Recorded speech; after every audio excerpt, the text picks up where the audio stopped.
Liam is a burned-out corporate drone who hasn't had a full night's rest in almost a decade, and his job feels like a non-stop survival game run by sociopaths in suits. The only reason he's still standing is thanks to the love of his wife and little girl. When he finally drags himself home from work, he's met at the door by Micah, who greets him warmly, and he asks about their daughter Kanemi. Micah says she's already asleep, but apparently she spent the whole day begging her for a dog. She saw a Shiba Inu at her friend's place, and now she's completely obsessed. Liam isn't sure they can handle the extra expense, but after taking one look at Kanemi's peaceful sleeping face, he starts thinking that maybe a pup wouldn't be such a bad idea if it would make her happy, even if he has to pick up more shifts and make it work. The following day, Liam takes Kanemi to the pet shop, and the way her eyes light up makes it all worth it. Micah is surprised that Liam actually gave in, considering how swamped he already is with work. But Liam doesn't mind. If his wife and daughter are smiling, he can deal with whatever else life throws at him. Or at least, that's what he tells himself. Back at the office, Liam's slapped with reality again. His boss is screaming at him over a missing report. Liam calmly reminds him it was submitted Thursday, but since the boss spent that day club hopping, he never saw it. Still, somehow Liam takes the blame like always. His day-to-day at work is a toxic mess. The higher-ups dump everything on him, and his underlings walk all over him, stealing credit, dodging blame, and throwing him under the bus at every chance. Still, no matter how rough it gets, walking through the front door and seeing Micah and Kanemi waiting for him always pulls him back together. But then the next day, while commuting to work on the train, Liam gets a message from his buddy Nita. Nita's going on about a brand new Gundam that just dropped and begs Liam to help grab one before it sells out. Liam laughs, thinking how Nita's still a die-hard fanboy, and decides to do him the favor. He hops off the train and pulls out Google Maps, trying to track down the store, but the area is unfamiliar, and he winds up completely turned around. As he's scanning the streets for anything recognizable, he suddenly catches a glimpse of Mika sitting across the street in an outdoor cafe, laughing and smiling with another man. At first, Liam is frozen because his brain refuses to process what the hell he's seeing. Mika had told him she was taking Kanemi to her sword training today, and yet here Mika is having fun, so he wonders what the hell is going on. That evening, Liam got home from work and casually asked Mika how her day went. She answered without hesitation, just the usual. Dropped Kanemi off at sword practice, nothing special. Liam was ready to call her out, to say what he saw, but instead, he just nodded, pretending everything was fine.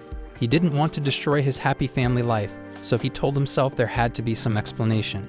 Maybe he was tired, maybe his eyes were playing tricks on him because there's no way Micah would betray him like that. The next day at work, he needed to clear his head, so he tried putting his computer into standby before heading out. But as always, the system glitched.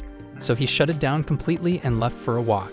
He found himself back in the same area where he'd spotted her yesterday. At first he felt a wave of relief because she wasn't there, but then he heard her voice nearby. She is on the phone laughing softly. She even brought Kanemi along, and then meets with the mysterious man. Liam tells himself the guy must be a friend, someone close, or someone Kanemi likes, until he hears his daughter call the man dad. That word hits harder than anything his boss ever threw at him. He stands still for a while, numb. Then he goes back to work like nothing happened, and keeps trying to build excuses in his head. Perhaps they're playing pretend. Perhaps this was just a very well friend who loved to play her father role when he wasn't around. But none of it made sense. Just then, his boss stormed over and started chewing him out for doing nothing. Liam calmly says his computer takes time to reboot since standby mode has been unstable, and for security reasons, he always shuts it down during breaks. The boss doesn't care and tells him he should skip his breaks altogether if he couldn't get his act together. But before he can even process that, his phone rings. It is Mika, and she tells him that Kanemi had been in a terrible accident. Without thinking, Liam bolted out of the building and rushed to the hospital. When he arrived, he asked where Kanemi was, so Micah told him she was already in surgery. A doctor soon came out and asked if they were Kanemi's parents, and both of them said yes. The doctor explained that Kanemi needed an urgent transfusion and asked for their blood types. Liam said AB positive, and Mika said O negative. The doctor nodded and told Micah to follow him. Liam steps forward confused and asks why they need Micah and not him, so the doctor replies that Kanemi is also O negative, so Liam's blood isn't compatible. While they are inside, Liam sits back down, trying to stay calm. But something doesn't add up, so he pulls out his phone and starts asking ChatGPT. After a few minutes of reading, the answer hits him hard. An AB positive parent can't have an O negative child, And it's not just rare. It's biologically impossible, so there's no doubt that Kanami isn't his daughter. Liam finally hits his breaking point, so he looks Micah dead in the eye and asks her straight up if Kanami really his daughter or not. But instead of giving him an answer, Micah flips it on him like every woman. She starts yelling that she's the one who should be angry, not him, says he's never around, that he clearly doesn't give a damn about their family. Liam tries to explain that it's his job. He's always working overtime just to keep the lights on. But Micah isn't having it. She cuts him off, calls his job pointless, and says he's stuck in a dead-end position with no promotions or raises. So how could he ever give her the kind of life she deserves? Liam is stunned, but Micah's not done. She snaps that in the entire 10 years they've been married, she's basically raised Kanami by herself.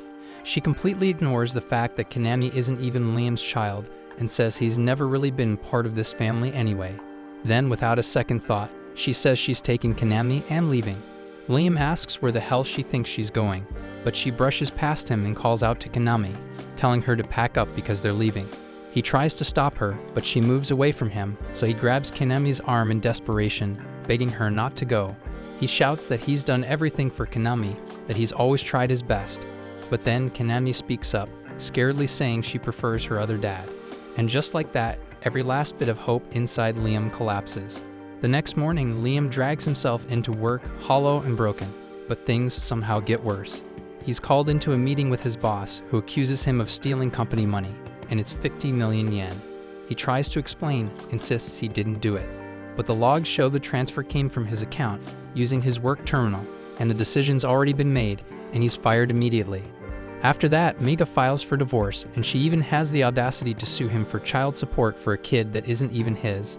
And since he's still being investigated for the embezzlement, Liam agrees to pay it all back to avoid going to jail. He takes the first job he can find, and it's back-breaking labor on a construction site, the kind that breaks men long before their debts are ever cleared. From here on, Liam's life becomes a slow collapse. All he has left is the occasional message from Nida. His friend sends him a cheerful update about the latest Gundam episode dropping, and for a moment Liam considers replying. He even starts typing something about watching it together like they used to. But then he stops and deletes the message because he doesn't want Nida to know just how far he's fallen. He tells himself to hang on, to push through. Maybe, just maybe, things will turn around if he works hard enough. But while he's eating lunch, he starts coughing hard and spits up blood. That's when he knows, whatever's coming next, it won't be better. At some night, Liam tries to get some rest, but the damn bloody coughing has gotten worse, and there's no point thinking about seeing a doctor because he can't afford treatment anyway. So all he can do is lie there, curled up in bed, waiting to die. But right as the last of his strength begins to leave him, a strange light appears above his bed, and it starts showing him visions. In these visions, the truth unravels. It wasn't him who stole the 50 million yen, it was his boss. The same bastard who's been sleeping with Micah. Every excuse she gave, every word about feeling unloved or neglected, was complete bullshit. She never cared about Liam, never even saw him as a real person because to her, Liam was just a wallet. She was part of the setup from the start, working with his boss to frame him for the embezzlement. Liam stares at the vision in disbelief, and his chest tightens, not from the sickness, but from the weight of betrayal. But then, a voice speaks to him, and a man appears out of the light and confirms that the vision is real. The man then asks Liam if he's really gonna just sit there and let the people who ruined his life get away with it. Liam, completely drained and broken, clenches his fists. He's had enough, and at that moment, he swears that no matter what it takes, no matter what he has to become, he'll make them pay. The man smiles, pleased by the sheer force of rage Liam is radiating, and says he's glad he showed up tonight. But he still hasn't said who he is, so Liam asks him, who the hell are you, and why are you here? The man explains that he's just someone who took an interest in Liam because despite everything, Liam stayed a decent man. But Liam doesn't care about that anymore because living a decent life left him ruined. So if he had the chance to do it again, he put himself first for once in his life. And that's exactly what the man wants to hear. So he makes Liam an offer, a chance to start over in a new world, and all Liam has to do is pick one. Liam doesn't know if he's hallucinating or really dying. But if this is real, if he truly gets to choose, then he's going all in. He remembers Nida talking about other worlds before, one where Gundams exist. That sounds good enough, so he chooses that. The man nods, says the world Liam chose is a hybrid of magic and advanced technology.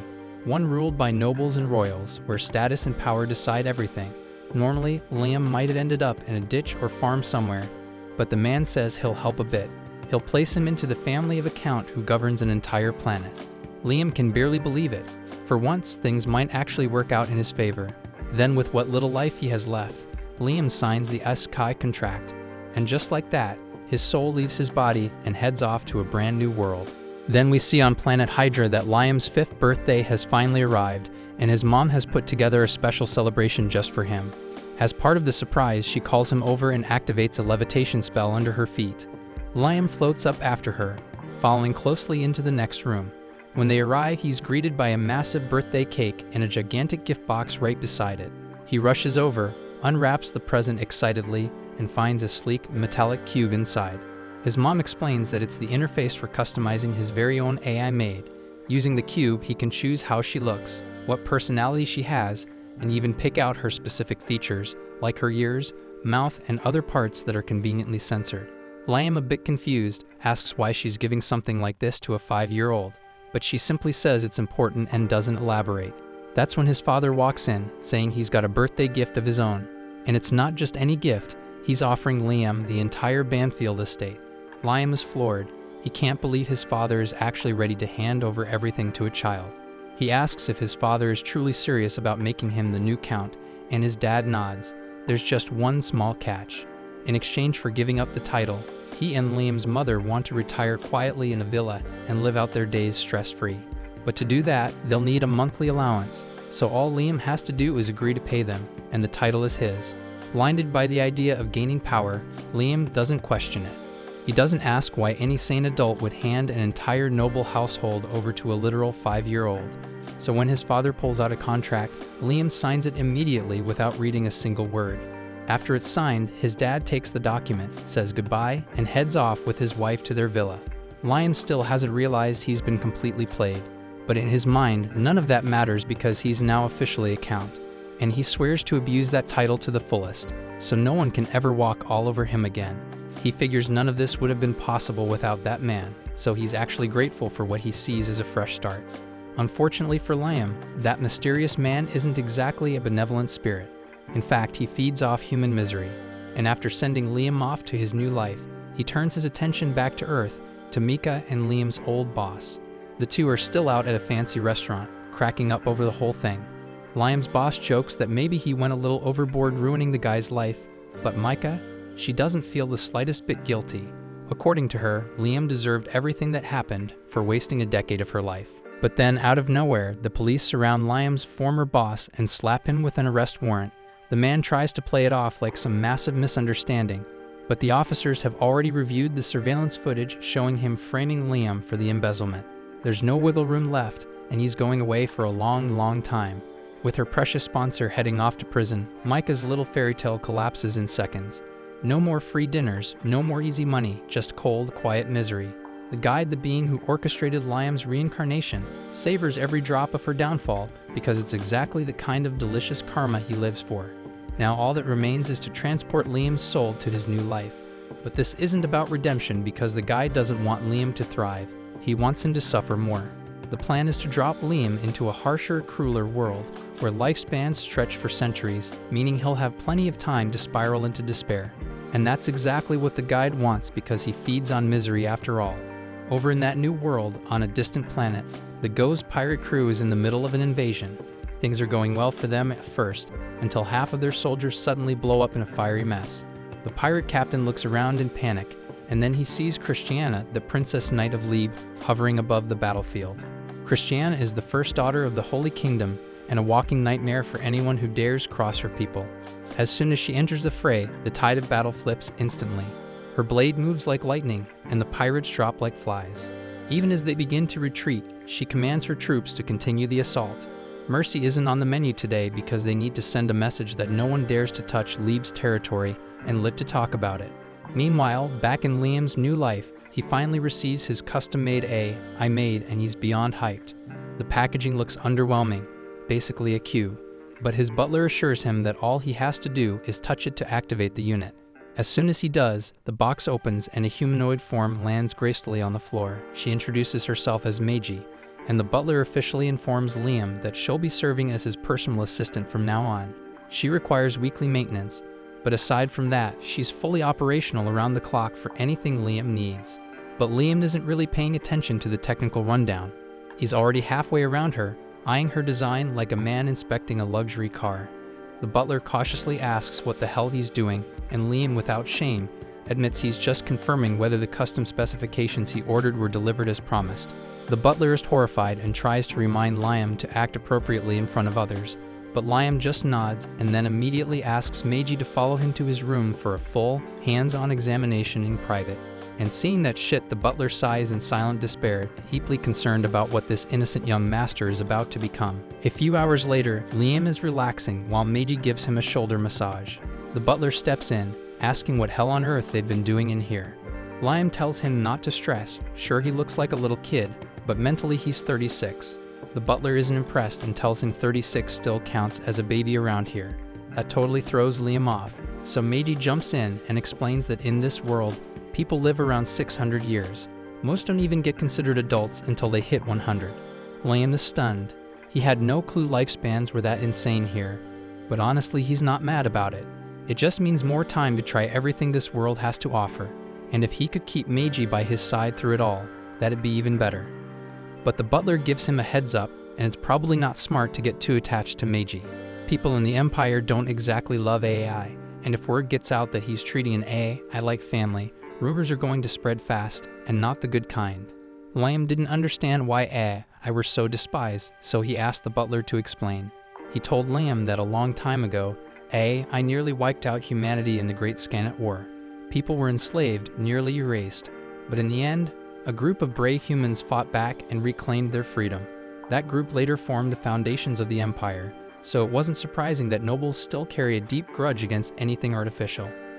But if that was all true, Liam didn't understand why his mother would give him an AI as a birthday gift. The butler hesitates at first, saying he's not supposed to talk about it. But Liam's not just a kid anymore, he's the Count now, so he pulls rank and orders the truth out of him. The butler gave in and revealed that Liam's parents had already abandoned him and fled. Liam asked what they were running from, and the butler explained that they left him with the entire debt of the Banfield family so they wouldn't have to deal with it themselves. Turns out, Liam's great-grandpa Alistair was a respected figure who accomplished a lot and built up the Banfield name. But Liam's father ruined everything. Once he took control of the family, he mismanaged everything and dragged the Banfield name into ruin. Now the family was drowning in debt, had lost all rights to farmable land in the frontier territories, and barely had any tax revenue left from industry. There was no feasible way to pay it all back. Liam had inherited a title, but it came with nothing but problems. Somewhere else on planet Hydra, a small group of locals are hanging out in a dimly lit bar, tossing back drinks and grumbling about the new leadership. Word on the street is that their fresh new lord is a literal 5-year-old. One guy at the table starts ranting about how much he can't stand this territory anymore. He remembers the last time they got a new ruler. Taxes went up for no damn reason, and nobody could do a thing about it. All they can do now is hope that this time around, things don't go straight to hell again. Back at the estate, Liam is still trying to process everything. If the Banfield domain has been broke for ages, why would his parents dump all of it on a 5-year-old kid? That's when the ugly truth clicks. Maybe that's why they even had him in the first place. Just to make him the fall guy for their mess. In his past life, he was mistreated, used up, and discarded like trash. But this time, he promised himself that no one was going to use him and throw him away again. He turns to Meiji and asks her to join forces with him to build a future where he's in control. Meiji accepts immediately, saying that serving Liam gave her a real sense of purpose. For the first time, Liam felt like he had someone he could count on without question, and that thought brought him genuine comfort. He was looking forward to what they could accomplish together. But before they start working on his empire, Liam figures he should lay down a few ground rules, his own version of the classic robot laws. He starts with the standard: Meiji must never harm a human being. But halfway through saying it, he stops and rethinks it. Honestly, he doesn't give a damn about the rest of humanity. So instead, he crafts his own personal version of the rules. Rule 1, Meiji must never hurt him, no matter what. Rule 2, she has to follow every order he gives, as long as it doesn't break Rule 1. And Rule 3, she's allowed to protect herself, as long as it doesn't go against the first two. With that settled, Liam turns to Meiji and tells her he's serious about rebuilding the Banfield territory. But since he's still pretty clueless about how this world operates, he asks if she's got any solid ideas to get things rolling. Meiji runs a quick data search through her systems and eventually comes up with a potential solution. Before sharing it though, if she gives Liam a heads up, it might clash with the Empire's traditional values since her logic is AI-based. Still, she's fully capable of providing high-level support when it comes to managing a domain. Hearing this, Liam admits he knows shit about how any of this works, so Meiji suggests he start with an education capsule. It's a high-tech pod that can upload 10 years worth of knowledge into your brain in just half a year. Not only that, but it also enhances your physical condition while you're inside. Basically, it's like a hyper-efficient training simulator. Liam thinks it sounds perfect, but he's concerned about what will happen to the territory while he's out of commission. After a quick pause, he decides to give Meiji temporary command while he's out of commission. Brian, the old butler, immediately freaks out.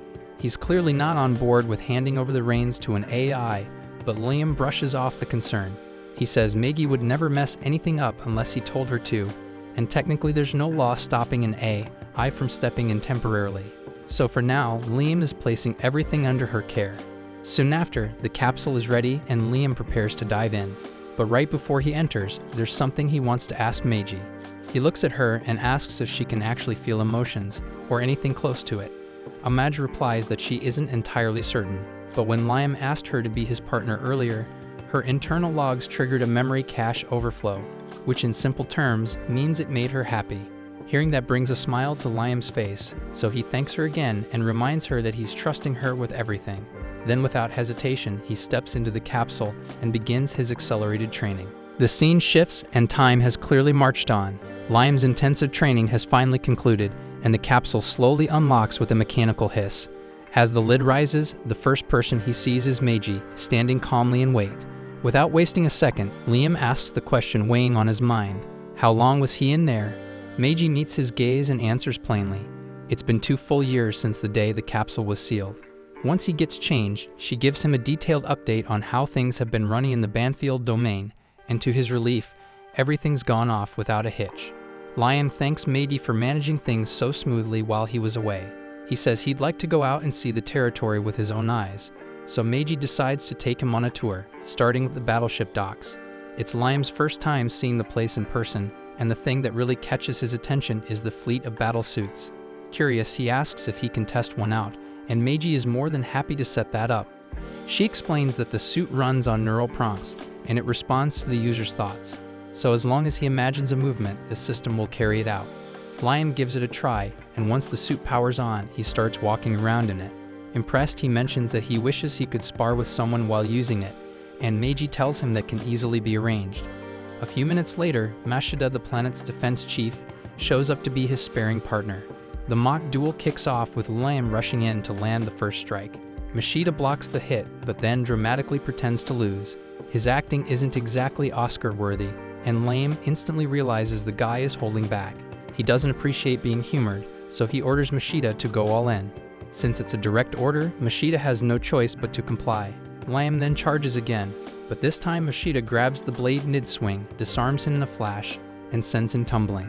Liam can't believe how fast he got taken down, so Meiji explains that the suit responds based on what the user can clearly visualize, and since Mashida has years of battle experience, his control is far more precise. Embarrassed and frustrated by the loss, Liam tells Brian to find him a professional combat instructor immediately. Brian tries to reason with him, saying there's really no need for a lord to personally learn how to fight. But Liam shuts that down fast. In his last life, he was stepped on by people stronger than him, and if he's going to rule this time around, and rule with authority, then he's going to make Dan sure he can protect himself. Not long after, Liam gets introduced to a man named Yasushi, a supposed master of the Way of the Flash. Liam is over the moon. He thinks Yasushi looks like a total badass, so he instantly introduces himself and says he wants Yasushi to be his swordsmanship teacher.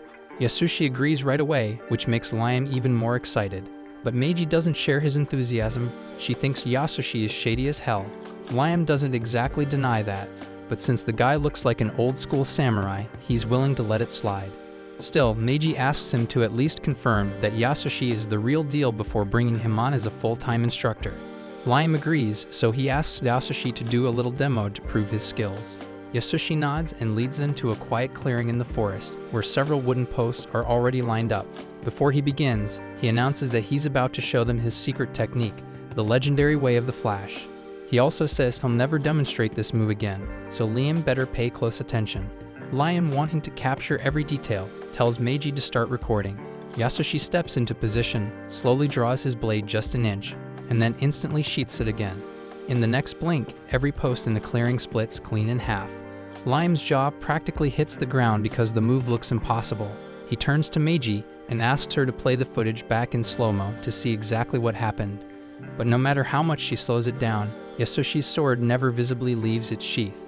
Liam assumes that Yasushi must have been moving so fast that Meiji's cameras couldn't keep up with him, so he's even more convinced that Yasushi is amazing and asks to become his disciple. Later that night, Yasushi heads back to the same clearing, grinning to himself. He can't believe Liam actually bought it. All he did was pre-cut the pillars earlier so they'd fall apart after the slightest nudge. Basically an internet shorts trick. Now, thanks to some flashy misdirection, he's locked in a sweet job with a noble's paycheck, and he doesn't even have to lift a finger. Meanwhile, on the far side of space, Princess Christiana arrives for a peace negotiation with the Go's pirates. Go's was the one who suggested the truce, but the second she steps on board, he mocks her for showing up alone. But Christiana, unshaken, tells him she didn't come alone, and if anything happens to her, the entire Allied fleet is ready to vaporize his ship on the spot. She thought this would give her the upper hand, but Go's doesn't flinch because he knows the Alliance isn't as loyal to her as she thinks. Right then, Christiana gets a distress signal. Pirates have breached her homeworld's defenses. She's stunned because the planetary shield should have made that impossible. But Go's just grins and explains that the alliance she worked so hard to build isn't as solid as she thought. Some of the member nations were all too eager to flip sides once Go's tossed a few incentives their way. Seconds later, her crew radios in with an update. Every allied ship nearby has turned their cannons on her. She's speechless because somehow Go's has flipped her entire army against her, so with her back against the wall, Christiana has no choice but to hear Go's out. Meanwhile, on Liam's side of the galaxy, training with Yasushi is kicking his ass. He's been swinging swords for years now, and still he can't pull off the legendary way of the Flash technique. He turns to Meiji, hoping for some kind of tip or workaround, but she admits she doesn't have much insight into that move. After all, she's an AI, not a swordsman. For the past 3 years, Yasushi has only had Liam drilling the fundamentals over and over, and while that's improved his overall combatability, as Amaji points out, Liam couldn't care less. Because he doesn't just want to be good, he wants a signature move that turns heads. Later that night, Yasushi is chilling in his room, flipping through some manga, still in disbelief that he's managed to coast this long. Sure, he's a fraud, but he's not completely useless because he knows enough about sword basics to fake it. And for the past 3 years, he's taught Liam entry-level techniques while raking in a stupid amount of money. So if everything goes well, he's hoping this scam runs for a few more years. But that dream nearly ends when Liam walks in and asks him, dead serious, to finally teach him the way of the Flash. Yasushi immediately panics and blurts out that he's resigning. He claims that since he already demonstrated the move once, there's nothing more to show, and if Liam isn't satisfied, there's no point in continuing as his instructor. But instead of firing back, Liam drops to his knees and sincerely begs Yasushi to forgive him for stepping out of line. Yasushi reluctantly agrees to let it slide, warning him not to make the same mistake again. Once Liam leaves the room, Yasushi exhales hard, genuinely rattled. That was way too close. He knows damn well he can't teach Liam a move he made up on the fly. Then, just as he starts to relax, Liam pops back in. Yasushi panics for a second, thinking he's been caught red-handed, but Liam just came to say he'll be out tomorrow and won't be able to train. Meanwhile, Christiana is being held prisoner aboard the Go's pirate ship, locked inside the captain's private quarters. She demands to know what he plans to do with her, and Go's just grins, saying he wanted her to have the best seat in the house. She's confused until he gives the command for every ship under his flag to aim their cannons at her homeworld. The moment she realizes what's about to happen, Christiana panics and pleads with him to stop. But Go's couldn't care less. He gives the order to fire, and Christiana is forced to watch as her planet is wiped out before her eyes. Back on Liam's side of the galaxy, he's still stressing over the fact that he hasn't been able to pull off the flashy sword move yet, but he's got responsibilities to handle, so he tells Meiji to hit him with the monthly status update. She pulls up a bunch of charts outlining the current condition of the Banfield domain. The debt situation is still just as ugly, but there's been a bit of consistent growth in production and development. Liam's relieved that things aren't going completely off the rails, and he compliments Meiji on her efforts. but she says she's actually disappointed. Based on the size of their recent investments, especially in public welfare, the returns should have been way higher by now. Curious, Liam asks to see the breakdown for the welfare budget, and thanks to his prior life of crunching numbers non-stop, he catches the issue instantly.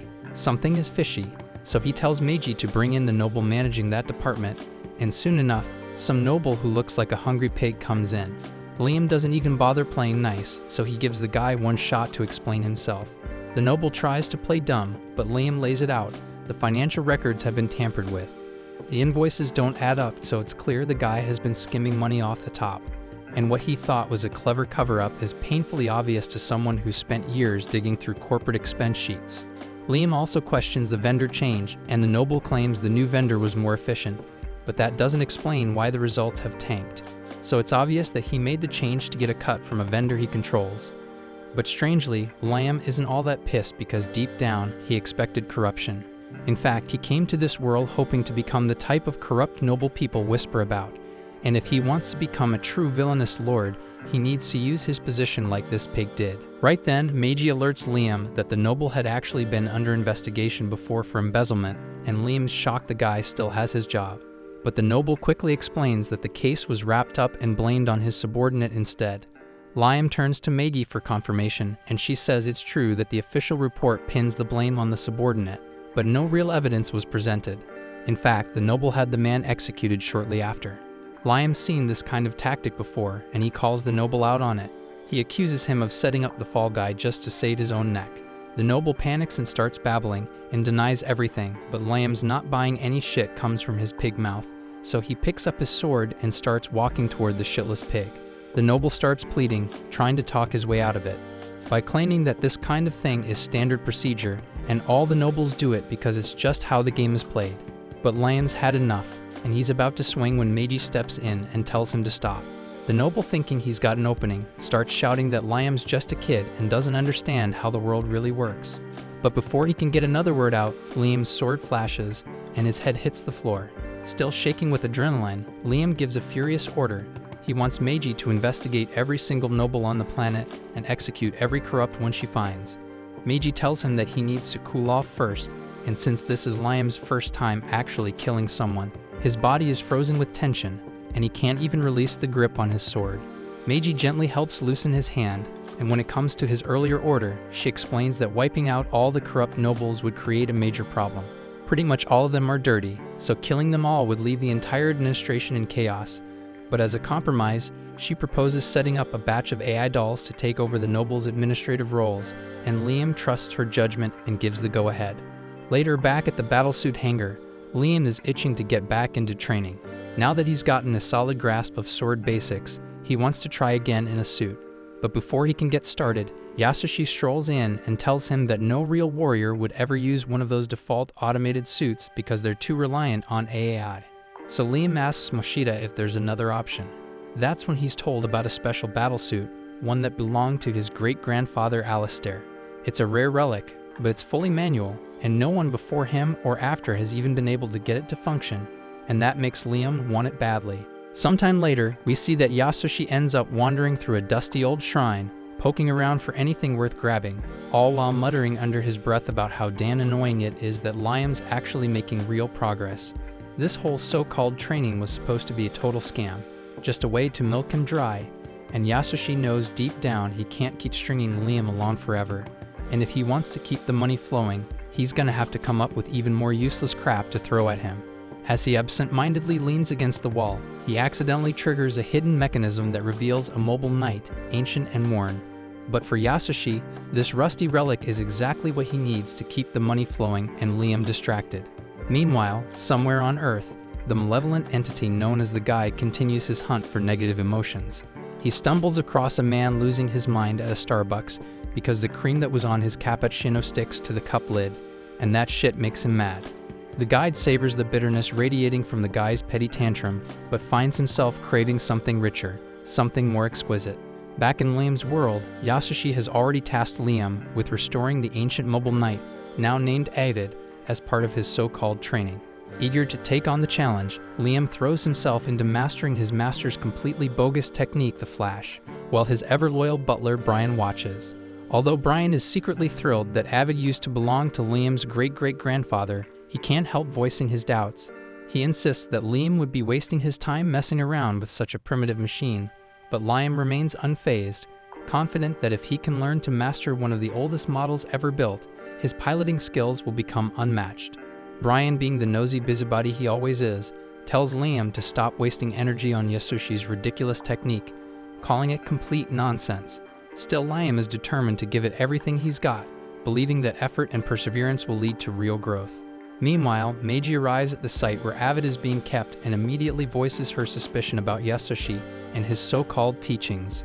She doubts Yasoshi is even a real swordsman to begin with, but orders are orders, and since Liam personally assigned her to repair Avid, she has no choice but to roll up her sleeves and do whatever it takes to bring this ancient heap of scrap metal back to working condition. Shortly after, Lieutenant Nias Carlin, a weapons factory engineer, arrives with her crew at Liam's territory to handle the repairs on Avid. Liam personally goes to meet her at the spaceport to wish her luck, and while they're chatting, Nias spots Meiji standing quietly beside him. She instantly wonders what a sophisticated AI doll is doing hanging around a noble like Liam. Liam gets a little pissed at her reaction and immediately snaps back, telling her that he has every right to own an AI doll and won't tolerate anyone judging his lifestyle choices. But he completely misreads the situation because in reality, Nias is an absolute android fanatic, and she completely nerds out the moment she gets a good look at Meiji. Nias is blown away by the custom features built into Meiji, and without any shame, she starts poking and prodding her like a total creep. She even tries to lift Meiji's skirt out of pure excitement, but Liam quickly intervenes, warning her that this area is a high military secret and he doesn't want anyone to see it. After that awkward moment, they move to the warehouse where Avid is being stored. One look at the battered machine and Nias bluntly declares that it's pretty much scrap metal. She strongly recommends that Liam ditch this piece of junk and just buy a brand new model instead of wasting a fortune fixing it. But Liam is having none of that. He firmly tells her that he doesn't want any of her factory's standard issue garbage, and the only unit he intends to ride is Avid, no matter what. Nias sighs, explaining that bringing Avid back to life is going to be an absolute nightmare. Not only are there no replacement parts available, but the thing is way larger than a typical mobile knight, meaning repairs will cost Liam a small fortune. But money isn't an issue for Liam, and he quickly comes up with a solution. He tells Nias to retrofit Avid using parts from newer models. That way, the output should be even better than before. However, there's one thing he won't compromise on.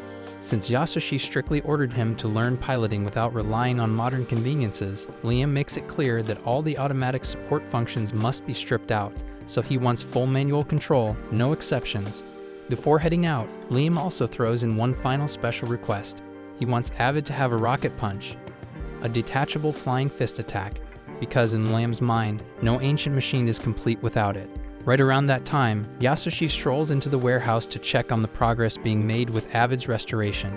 But the moment his eyes land on Nias, he's frozen in place, completely smitten at first sight.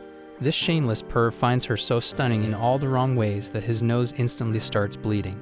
Trying to save face, he hurriedly wipes the blood, straightens his posture, and confidently strides over to introduce himself. Unfortunately for him, Nias is way too engrossed in her conversation with Liam to even notice he exists. Undeterred, Yasoshi keeps trying, cheerfully introducing himself and even boldly asking her out on a date. But once again, Nias brushes him off without sparing him a single glance.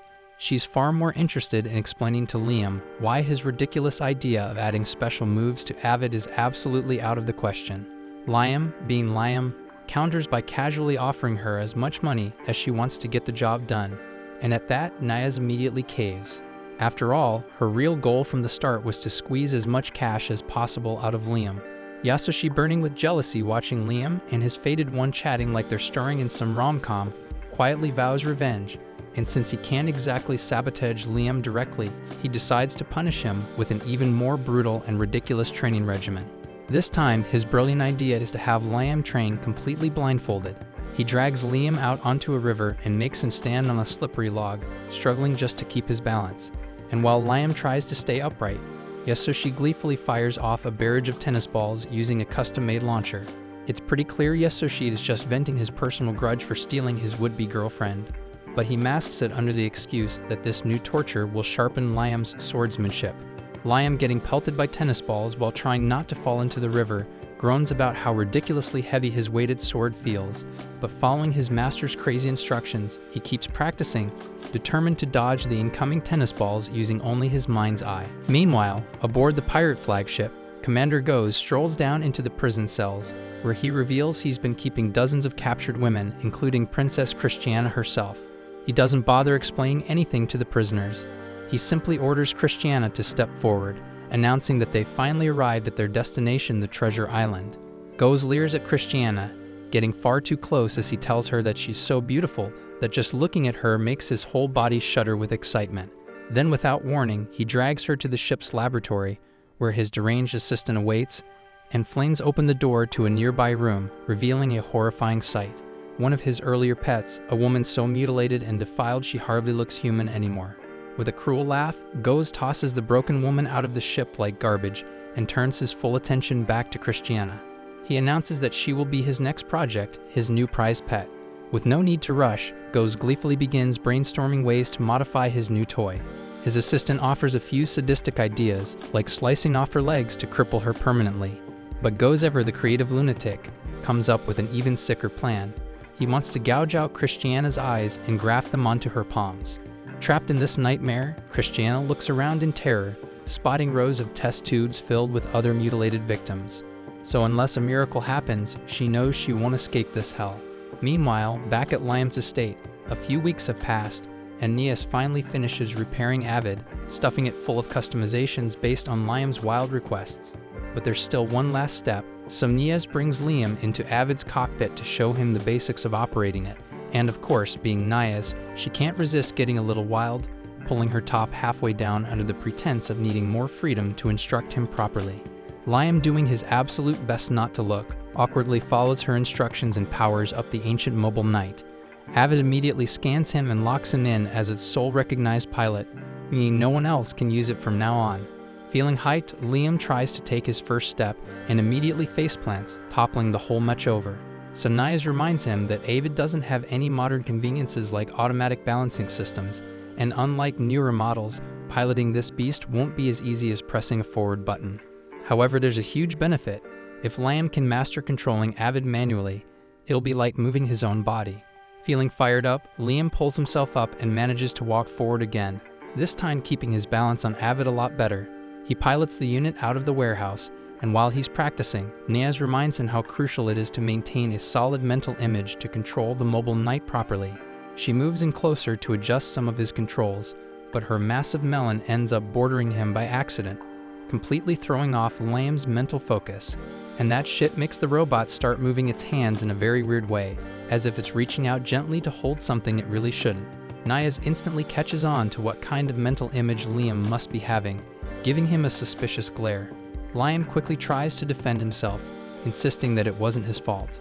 On the ground, Yasushi is observing all this from afar, and he's absolutely convinced that Liam is misusing his power inside the cockpit to do some shady moves with Nias. Brian, however, is wiping tears from his eyes, thrilled that his master is finally showing some normal, healthy interest in a real woman, not a robot. Yasushi, on the other hand, is burning with jealousy and curses Liam under his breath, swearing to make his training even more grueling. As the days roll by, Liam still struggles to execute his master's so-called secret technique, doubting if he even has the talent for it. Meiji, who's been quietly skeptical for a while, finally speaks up and suggests that maybe the real problem isn't with Liam, but with Yasushi's sketchy teaching methods. Liam, being the loyal student he is, refuses to doubt his master. Instead, he brainstorms a theory. Maybe the secret behind Yasushi's ultimate move isn't pure swordsmanship, it's magic. Liam figures that it's the magic power, not the sword itself, that actually slices the logs. So he starts imagining that he's channeling his mana into his sword and keeps swinging it again and again with the intent to cut the log using magical power. Through endless practice, days turn into months, and months blur into years, and he finally succeeds in mastering a secret technique that technically should never have existed. Now fully grown and stronger than ever, Liam proudly shows off his achievement to Yasushi by slicing a wooden log clean in half from a long distance away with a single swing of his sword. Yasushi on the inside is losing his mind. His made-up teachings were never supposed to amount to anything, so seeing Liam pull off this impossible feat terrifies him to the core. But keeping his face perfectly calm, Yasushi just nods sagely and tells Liam he still has a long way to go before he truly masters the technique. A few weeks later, Liam finds himself in space aboard his battleship alongside Meiji when he receives an urgent report from one of his subordinates. Apparently, Muke, and it's a small, abandoned planet within Liam's territory that had only been used for energy production, has come under attack by a pirate fleet. The small military force stationed there is doing its best to fend off the enemy's mobile knights, but the subordinate doubts they'll be able to hold out much longer given their limited numbers. Meiji then quickly steps in, proposing that they strike the pirates from Muke's blind spot by utilizing gravity wells and natural space terrain to their advantage. Liam likes her plan and immediately orders his fleet to move in and capture the pirates, while he personally volunteers to defend the planet on the front lines. Brian, overhearing this, pleads with Liam not to risk his life so recklessly, but Liam, fueled by pride and determination, refuses to back down. In his eyes, he's no coward. He's a true swordsman, trained by the legendary samurai himself, and he's determined to show the Empire the power he's cultivated. Then, without hesitation, Liam jumps into his mobile Knight Avid and rockets toward Muke. Launching a surprise assault from the pirates' blind spot, he tears through their forces, slicing apart enemy mobile knights before they even realize what hit them. Within moments, Liam cuts down their numbers significantly, and to add some flair, he activates his beaming rifle, sending a searing plasma beam straight through one of the enemy units. Not stopping there, Liam follows up with his secret move, the Way of the Flash, slicing apart dozens more enemies from a distance. The pirates, overwhelmed and terrified by the ferocity of his attack, quickly begin retreating toward their ships. Seizing the opportunity, Liam fires off his rocket punch, a special move where Avid's fist launches out at high speed toward the enemy. While the move works as intended, Liam is less than impressed. So mid-battle, he radios Niaz to complain, rumbling that he wanted a throwable fist, not a full-on punching missile.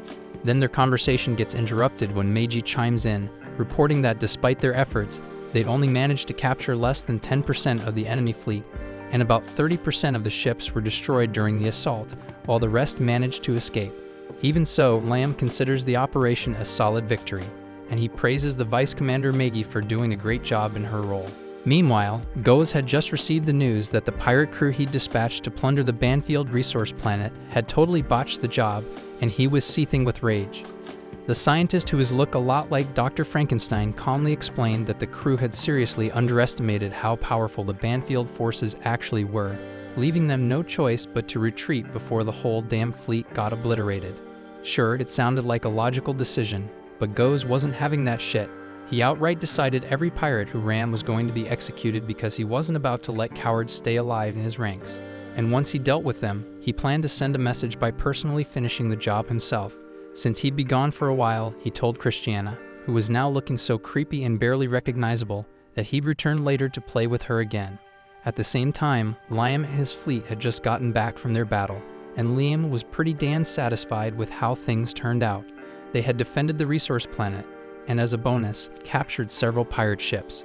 According to Imperial law, if you seized a pirate ship, everything on board, including the ship itself, legally belonged to you. Luckily, the pirate ships they took were packed with stolen treasure, and the moment Liam heard treasure, he immediately imagined piles of gold and diamonds, but Brian told him the haul was worth way more than that shit. After counting everything up, Meiji reported the ships were full of rare metals like orichalcum and adamantite, but Liam wasn't impressed. Those metals were only useful for making weapons, and he had been hoping for something fancier, maybe a diamond-studded crown or some flashy treasure. Brian didn't understand why, since diamonds in this world were worthless shiny rocks, and compared to orichalcum and adamantite, diamonds and gold meant nothing. But Liam didn't care, he still wanted gold, seeing how stuck he was on it. Brian informed him they'd found some gold too, and the moment Liam heard that, he ordered Brian to melt the gold down and make as many gold coins as possible. Brian then asked if Liam wanted to mint coins from the other metals too, but Liam wasn't that reckless. He wanted those saved for making weapons for his army. But Meiji interrupted with a serious issue. They didn't even have a blacksmith who could handle those kinds of metals. On top of that, Meiji had something else to report.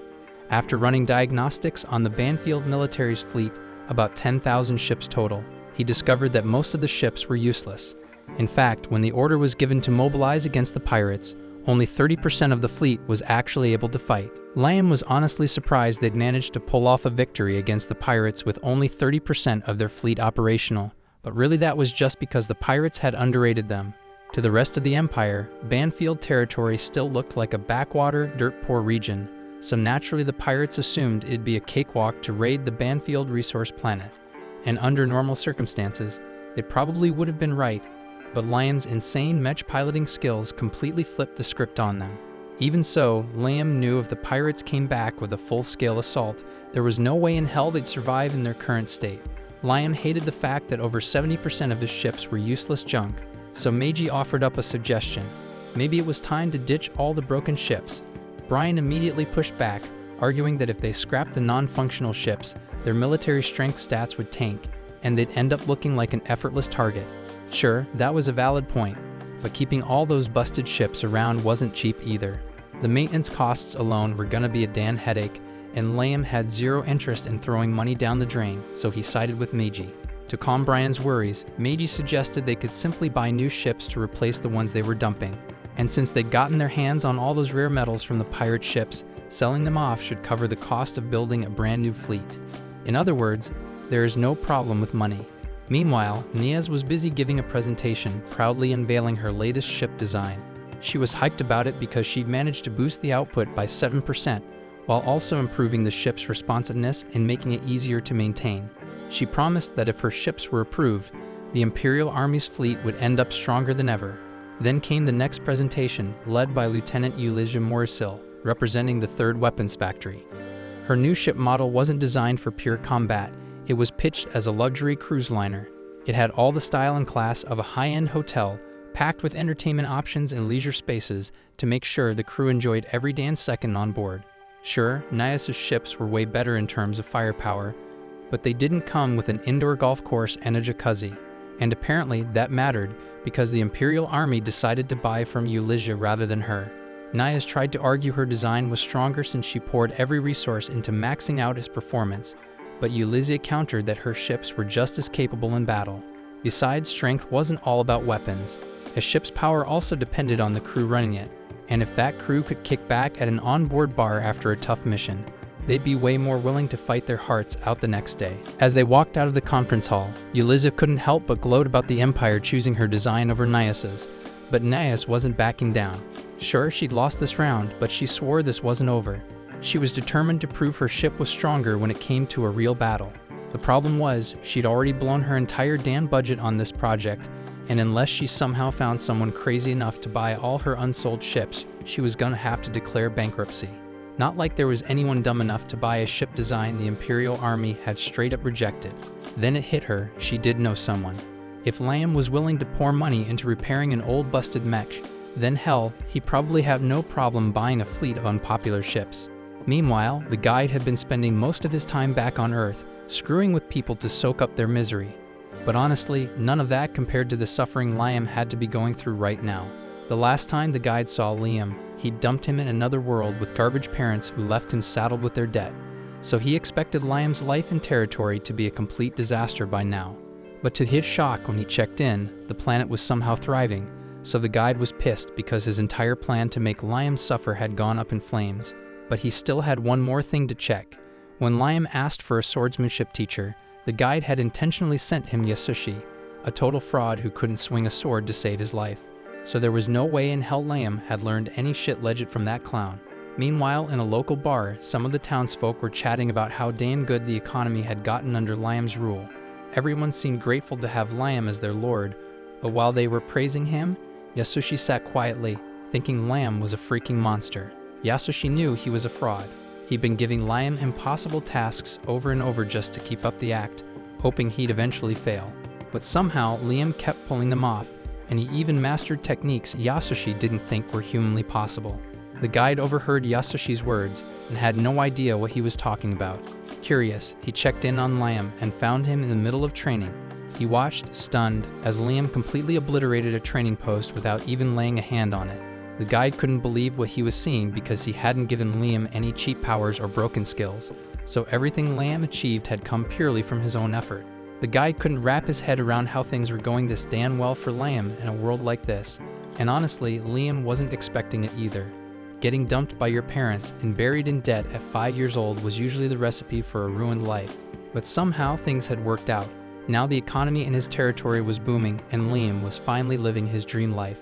And ironically, all of this is thanks to the guide. All of Liam's positivity was leaving a bad taste in the guide's mouth, and honestly, he hated every damn second of it. Needing a reset, he soaked up some of Yasashi's negative emotions to calm himself down, finally regaining his composure. Now he was ready to start plotting again. Sure, Liam was doing well right now, but that just made it even sweeter because the higher you climb, the harder the fall, and the guide planned to make Liam's crash hurt like hell. At that moment, Liam was in the middle of discussing the ship situation with Meiji, wanting to know if she found any solid leads. Meiji explained that the Imperial Army was upgrading its fleet to a new model and was selling off their older ships at a discount. Even though they were outdated models, Imperial ships were still insanely powerful. Liam was totally on board with the idea of buying them, but Meiji warned him there was a catch. They'd be required to hire all the existing crew that came with the ships. Basically, the Empire was trying to dump all the unwanted soldiers along with the old ships. Hiring that many people would definitely rack up the costs, but Meiji figured their current budget could handle it. Plus, a lot of those crew members were experienced officers with valuable knowledge. Bringing them on would massively boost the strength of Liam's army, so framed like that, it sounded like a solid deal, so Liam agreed without hesitation. The guide listened in on all this and saw an opportunity. He figured he could twist this into another step in his plan to drag Liam into despair. He just need to pull a few strings, send some super earnest, upright people into Liam's ranks. And with Liam parading around as an evil lord, it'd only be a matter of time before they turned on him for his so-called tyranny. Meanwhile, Yasashi was slumped at home nursing a brutal hangover, silently wondering how the hell his life had ended up like this. But then he suddenly heard Nias's voice calling for him. He scrambled to clean himself up, quickly switching back into his act as a stoic master. Nias had been skeptical of Yasashi at first, but after watching Liam's progress under his so-called training, she was convinced he had to be some kind of skilled mentor. Yasashi was surprised she actually come to see him on her own. For a second, he even thought he might have a shot with her, but nope, she was only here to get intel about Liam. The way Nias phrased her questions, though, completely threw Yasashi off. She wanted to know how to convince Liam to hear her sales pitch, but she was nervous it'd come off rude as she just marched up and asked. So she turned to Yasashi, asking for advice on how to put a man in a good mood. Yasashi misunderstood immediately because he thought she was fishing for ways to seduce him. At the same time, he worried she'd think he was a creep if he spoke up. But when Nias practically begged him to tell her, pleading like her life depended on it, Yasashi caved. Without skipping a beat, he started rattling off every damn fantasy and scenario he'd ever dreamed up, going full throttle with all the details and source codes included. Nias stood there stunned, completely silent for a few seconds, and Yasashi started sweating, worried he might have gone way too far. But to his surprise, Nias calmly asked him if she should wear stockings too. Yasashi couldn't believe she didn't think he was a total creep after all that, but he nodded, telling her stockings were definitely a good damn idea, so Nias sincerely thanked him for the advice. A few hours later, Nias showed up at Liam's castle to see him, and she was rocking the exact outfit Yasashi had described, hoping to charm Liam into buying what she was selling.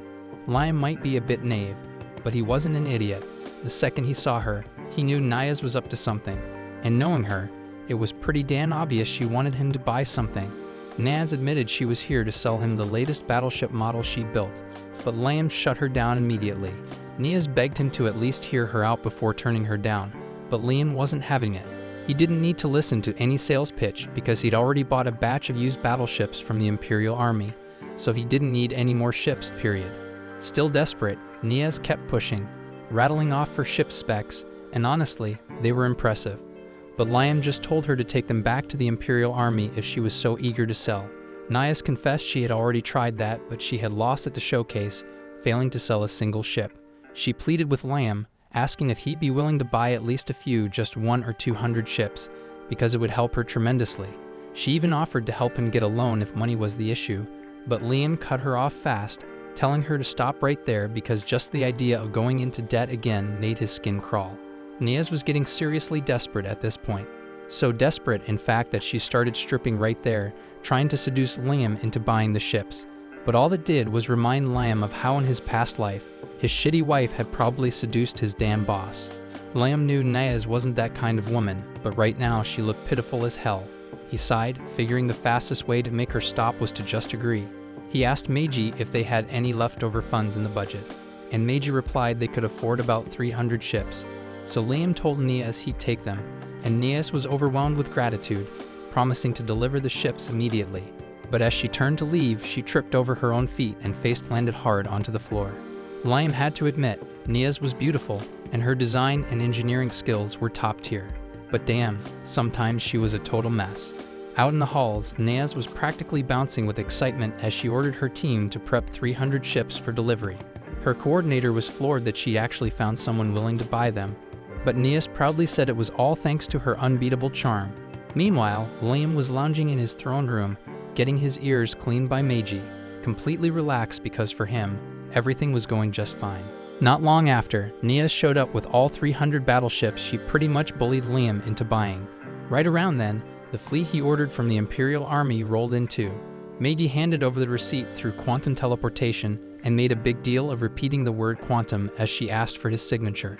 Just to mess with her, Liam smugly pressed his thumb against her legendary melon, calling it his official quantum thumbprint, and honestly he felt like he'd earned the right.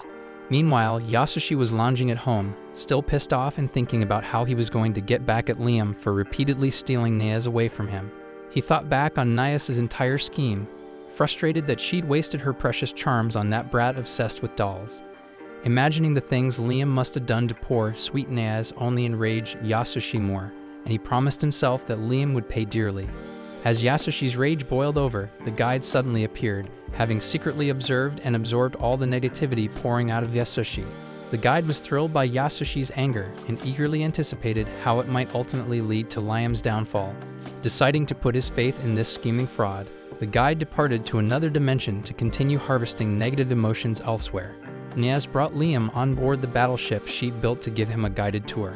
Liam didn't have high expectations for luxury or style from someone as clueless as Nias, but even with those low standards, he found himself disappointed by the bland interior. Nias tried explaining that fancy interiors were purely decorative and had zero practical use in battle, but Liam wasn't hearing it because he wanted decorations. Nias knew there was no convincing him, and she wasn't going to install useless luxury decor either, so they just agreed to disagree and moved on to discussing how to operate the ship instead. Nias started briefing Liam on the basics of piloting the battleship, including how much power he needed to use at the start and how frequently he'd have to swap fuel. She even tried persuading him to buy a loyalty card, promising discounts on future maintenance, but Liam flat out rejected the offer. Moving on, Nias proudly showed Liam the throne installed on the bridge, which still had its protective film attached. She eagerly insisted on peeling off the film and pushed Liam to close the deal, desperately trying to use her body to charm him into signing the receipt. She even suggested he could use her legendary melon as a stamp if he wanted, but Liam seemed thoroughly unimpressed because he had already tried it before, leaving Nias wondering if he was a rainbow or something. Liam just wanted to finish this annoying conversation quickly, so he finally agreed to sign the receipt. However, still not fully satisfied, Nias then asked Liam for a favor. She wanted those pirate ships he seized the other day. Liam immediately refused, stating clearly that he intended to add those captured pirate ships to his own fleet. Nias stubbornly kept insisting like a greedy pest, so Meiji stepped in, proposing they hand over some of the pirate ships to Nias. In return, she'd have to agree to repair and upgrade the remaining vessels for them.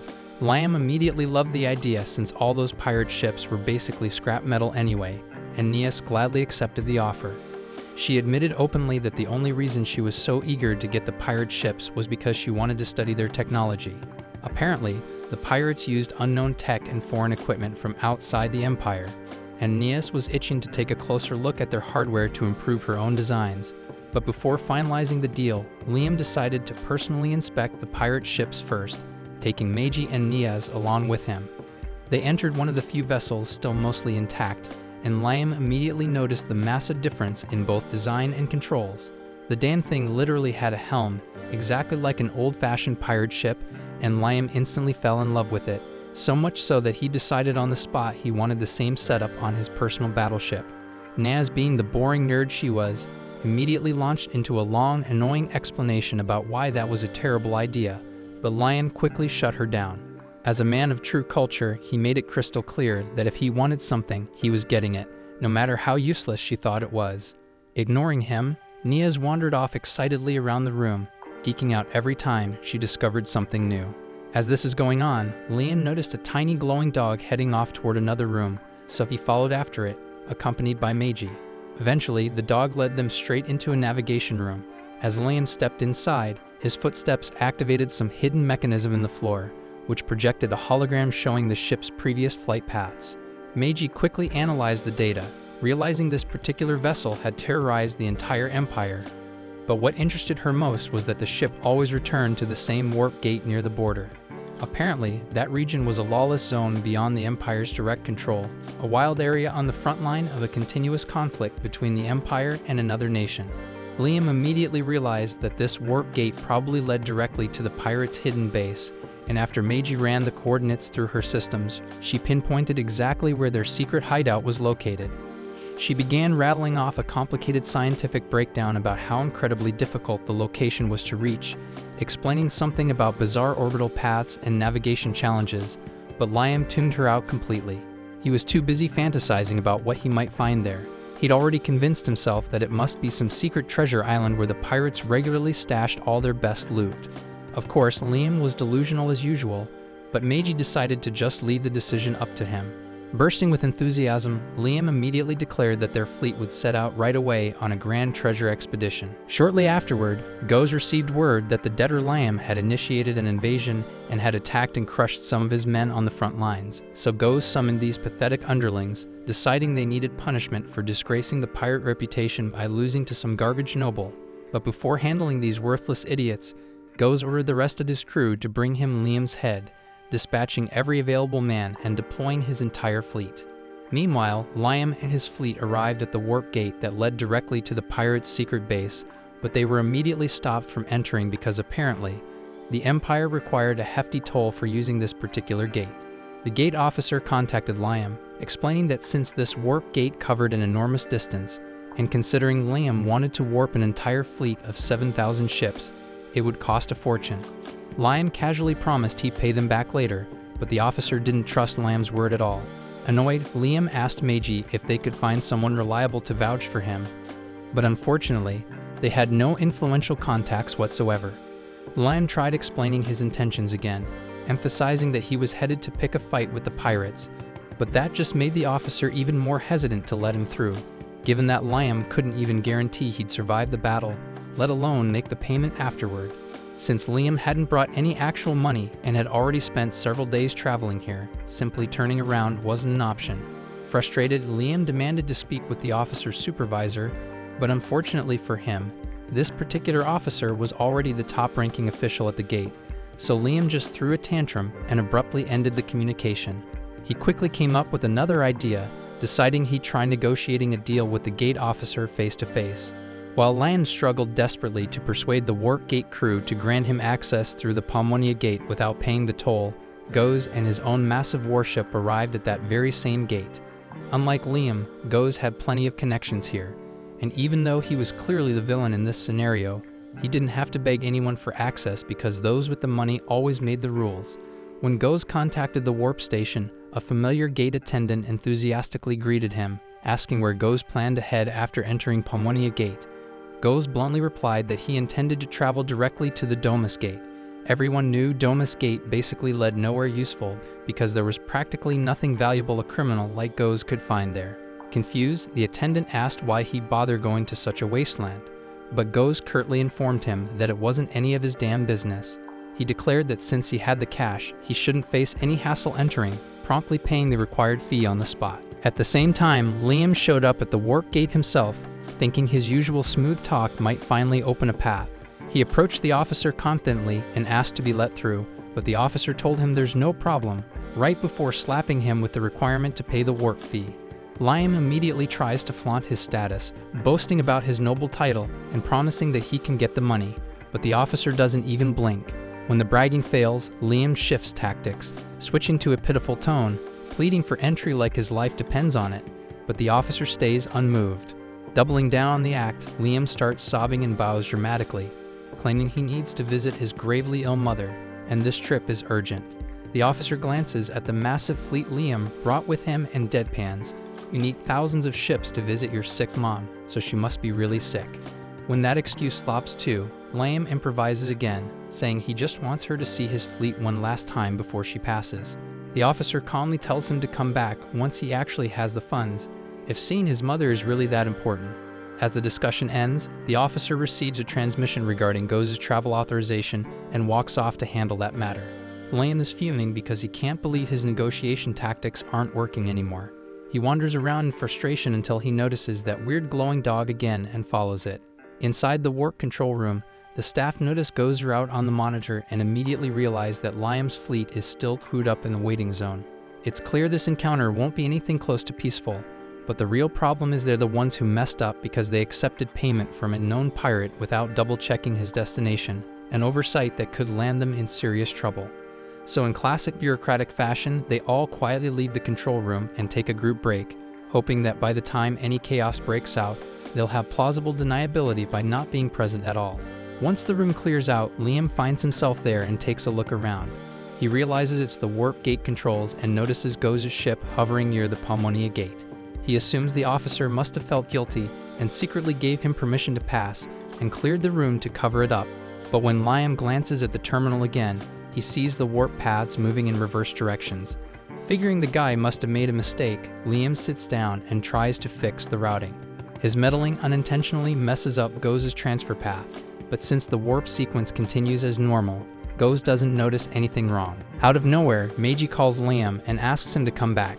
When he returns, she informs him that they'd just received a letter of credibility, not from a noble house, but from Nias herself, since they've been one of her top clients. A favor repaid in full. Liam grins, clearly pleased, and notes that the officers were already willing to bend the rules, but now that they got formal backing, getting through should be no problem at all. He gives Meiji the go-ahead to enter the wormhole, and she follows the order without question. Their journey toward the Palmonia gate begins, and lucky for them, Go's and his crew had just cleared out of their base, completely unaware of what's coming. Meanwhile, Go's is getting irritated. He was supposed to arrive at the Doma's gate within 30 minutes, but the trip has dragged on far too long. He turns to the crew member piloting the vessel, who also looks worried, but they eventually spot a gate up ahead and assume they've reached their destination. Unaware of Liam's interference with the warp system, they proceed through it. But the moment they arrive, they're greeted with a sea of red alert lights. Dozens of warships sit primed and ready, weapons hot. They've stumbled straight into an Imperial Army defense zone. It's game over for them, but it's a massive win for Liam. Back on Liam's end, he finally arrives at his target location. Meiji suggests verifying the coordinates, but Liam waves it off because he doesn't need confirmation. The sheer number of pirate ships sitting idle in the distance makes it obvious that they found the hidden treasure island. Meiji scans the area and confirms that none of the ships are currently powered up. They're caught totally off guard, completely unprepared for battle, so Liam doesn't hesitate. He seizes the moment and orders Meiji to initiate the attack. She deploys their warships while Liam hops into his mech, and within seconds, he begins bombarding the base, sending missiles raining down on the island. He lets loose his signature rocket punch to obliterate the pirate ships in one swoop, then follows up with the Avid Crush technique to pulverize the rest. And these freaking attacks set enemy ships one by one, so Meiji report that the entire enemy fleet has been torched, but Liam isn't satisfied yet. He's not here just to cause chaos, he came for the pirate horde, and that's what he's after, so he commands Meiji to deploy the mobile knights. She does so without delay, sending them all toward the massive rock-like island ahead. Liam watches the operation from his vessel, eyes gleaming, fully fired up for the treasure hunt that's about to begin. And within seconds, Liam and his unit of Mecha Knights launch a full-scale assault on the treasure planet, blasting straight through its armored exterior to force their way in. Deep within the facility, the unhinged scientist starts to lose it as Liam's relentless attack shreds through the last scraps of their defense system. He bolts to the control room, only to find out they're under full invasion, and every single pirate ship guarding the orbit has already been obliterated. At the same time, Liam pushes deeper into the core of the base and runs straight into a squad of pirates piloting combat mechs. He wastes no time cutting them down, and by the time his unit captain arrives, Liam's already finished clearing the room. The captain informs him that their side has secured the area too, and Liam instructs them to keep pushing forward while searching for the treasure vault. Just then, he spots the glowing dog again and decides to follow it. Turns out that was the right move because it leads him straight to the main control hub, where the scientist and his crew immediately throw their hands up in surrender. Satisfied with how smoothly things are going, Liam demands that the scientist hand over every last bit of treasure. Frankenstein responds by asking what kind of loot he's after. Money, loot, or the exotic pets that pirate Captain Go's was so fond of. Liam guesses the glowing dog must have been one of those pets, so he asks for more details. The scientist, misinterpreting Liam's interest, assumes he's just another sadist like Goes, obsessed with turning people into obedient animals, and offers to condition the pets to follow Liam's every order. Liam has no idea what the hell this lunatic is rambling about, so the scientist decides to show him personally. He leads the group into his lab and proudly unveils his so-called creations, girls who've been mutilated and warped through horrific experiments. One of Liam's soldiers immediately hurls from the site, unable to stomach it. As the squad captain berates the man for being soft, Liam walks forward and stops dead when he sees one particular girl. The scientist lights up and explains that Liam has good taste because this one was Go's most prized possession, his ultimate work. He keeps bragging about how this girl is his masterpiece, but Liam's expression darkens. Memories of his former life of being treated like garbage, dehumanized, flash through his mind, and he feels something snap. Without a word, while the scientist is still going off, Liam raises his weapon and puts a bullet through his skull, and that was the end of Frankenstein. Liam then starts scanning the lab, but then a haunting voice calls out, and it turns out to be Christiana, the mutated girl with eyes embedded in her palms. She quietly asks who he is, and Liam introduces himself, stating plainly that the planet now belongs to him and the madman who ran it is dead.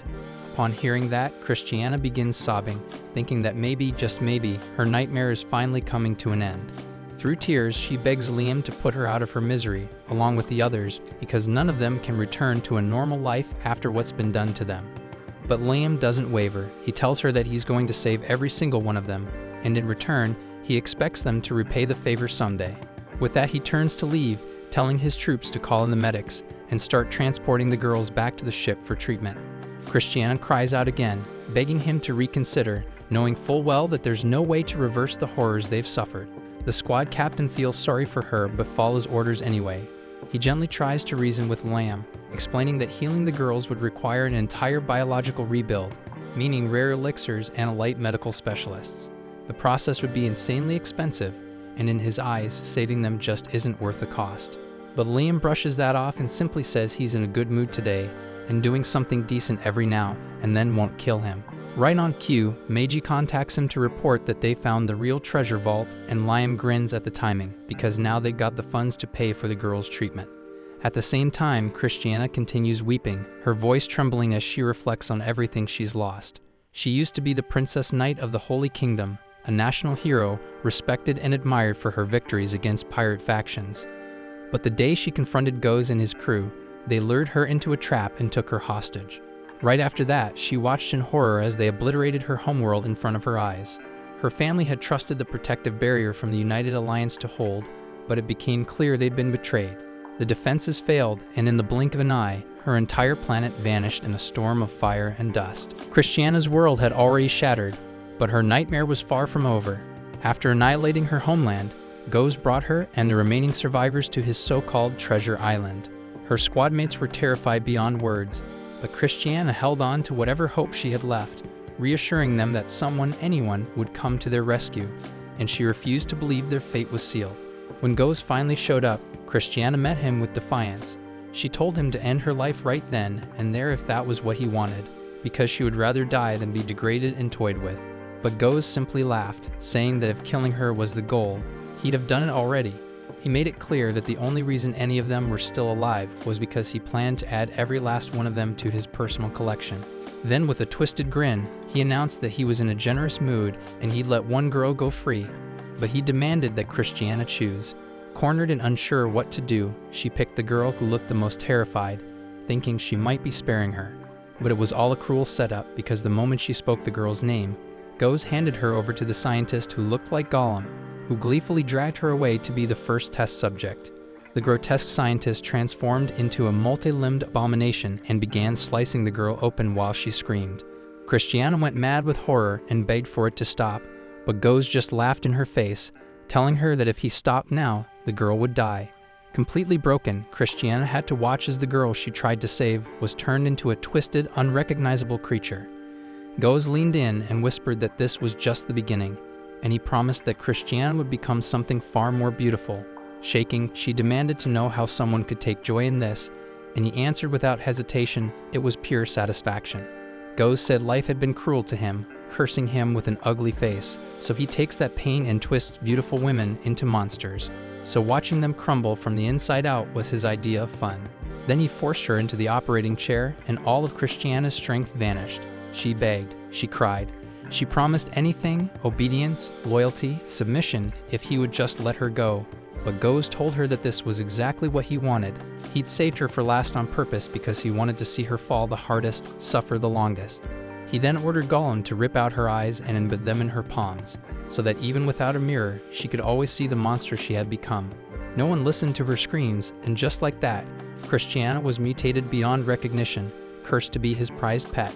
And then one by one, the rest of her girls were dragged in to share the same fate. Back on his home turf, Liam has just returned from the pirate raid when Nea shows up at his estate.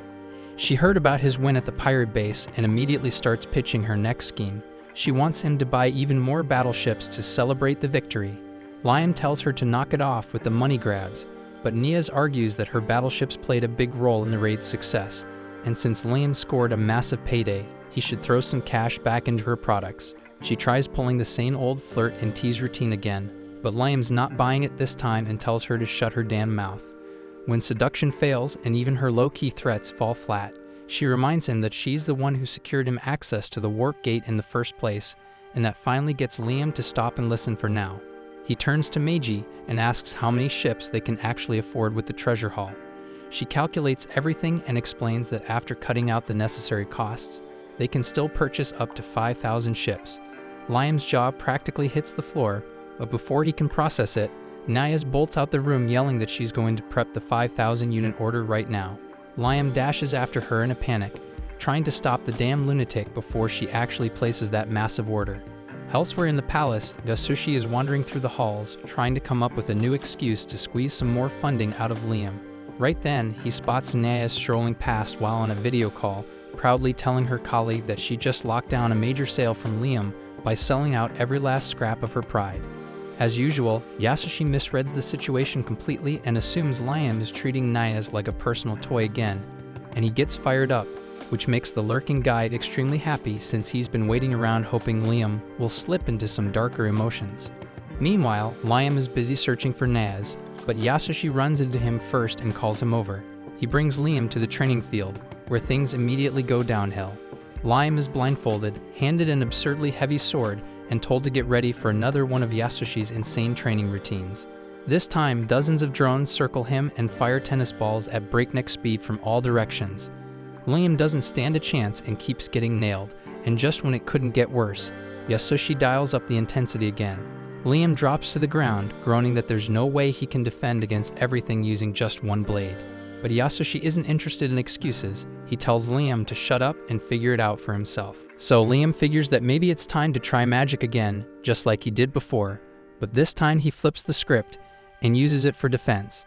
He focuses, shapes his energy, and bam, he forms a solid barrier without breaking a sweat. The tennis balls start bouncing off it like flies on glass, and Yasushi just stares, completely stunned, while Liam says that he finally gets it. And without missing a beat, he tweaks the spell and reflects every single ball right back to the drones that fired them, and in seconds, the entire swarm gets wrecked. He whips off his blindfold and turns to Yasushi, asking proudly if he passed, but Yasushi, who's been nailed by several stray shots, is too stunned to respond. He starts panicking, realizing Liam might actually be a freaking prodigy, and it's only a matter of time before he uncovers the whole scam. He already took out crooked officers and smashed pirate fleets, so the day he figures out Yasushi's been bluffing this whole time is the day Yasushi's head ends up on a spike. So he tells himself he's gotta bail before it's too late and casually starts sneaking away. Liam notices and asks where the hell he's going, and Yasushi, trying to save face, says there's nothing left to teach. He tells Liam he's learned everything there is, and from here on out, he just needs to follow his own path because true swordsmanship never ends. Liam protests, yelling that he doesn't want things to end here, and he still wants to train, but Yasushi snaps back, saying Liam needs to stop acting like a spoiled brat. He claims he's still a student himself, always learning, and if Liam keeps clinging to him like this, it'll just hold them both back. Then he spins around with this dramatic flair and declares that Liam has officially graduated. He's now a true wielder of the Way of the Flash, and as a proper successor, it's his job to spread their sword style across the universe. Liam nods with full pride and honor, saying he'll carry on the teachings with everything he's got, and the second he turns his back, Yasushi bolts like his life depends on it. Liam, on the other hand, feels more satisfied than ever. His debt is going down, his territory is thriving, he's defeated pirates, and now even his master has acknowledged him. So he turns to the sky and offers his thanks to the guide for everything.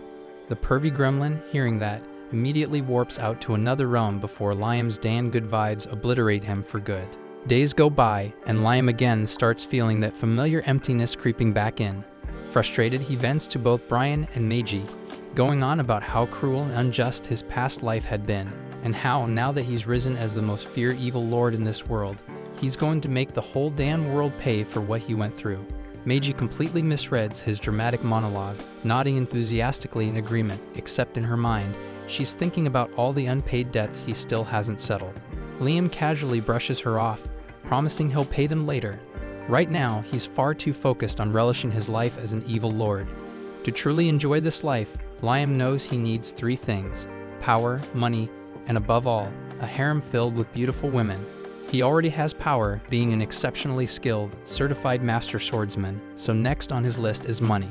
As if on cue, Merchant Thomas arrives to congratulate Liam on his victory against the pirates. To celebrate, Thomas brings Liam's favorite thing, heaps of gold. Liam is immediately delighted, though he senses there's a catch. Curious, he asks Thomas what he really wants. Thomas candidly explains that his merchant crew needs to traverse dangerous territory and requests Liam's fleet, exactly 100 ships, as escorts. Liam glances at Meiji, who confirms that such a fleet is ready. Liam agrees to lend Thomas the ships, but subtly hints that next time, Thomas should bring even more gold. After their meeting, Thomas and his assistant drive through a bustling major city in Banfield territory. Thomas is genuinely amazed by how prosperous and advanced the place has become in just a few years, all thanks to Liam investing most of the territory's taxes into development. He openly praises Liam as a wise and effective ruler, though he's slightly puzzled by Liam's odd obsession with gold. Still, gold being relatively inexpensive, Thomas shrugs off his curiosity and simply hopes their prosperous relationship continues. Back in his lavish mansion, Liam hands over the fresh gold bars to Meiji, instructing her to convert them into gold coins and even gold bats, filled to the brim. Sitting regally upon his throne, Liam revels in his newfound wealth, thrilled that he's finally accepted a bribe, exactly what a true evil lord would do. Now sufficiently wealthy, he realizes he no longer needs to worry about money. With power and riches secured, there's just one final thing missing from his perfect evil lifestyle, and it's a magnificent harem. Immediately inspired, Liam decides to remodel a massive hall in his mansion into the perfect harem chamber, completing his vision for a life of ultimate indulgence. Brian doesn't even try questioning his choices anymore and simply accepts it, fully aware he's plotting another new crazy idea again. Liam then explains his vision to install a swimming pool filled entirely with liquor, hang meats everywhere, scatter fruit all over, and obviously station attractive women around every corner like living art. Meiji cuts him off, but Liam insists that his desires are not up for debate before she can mention how over-the-top his idea is.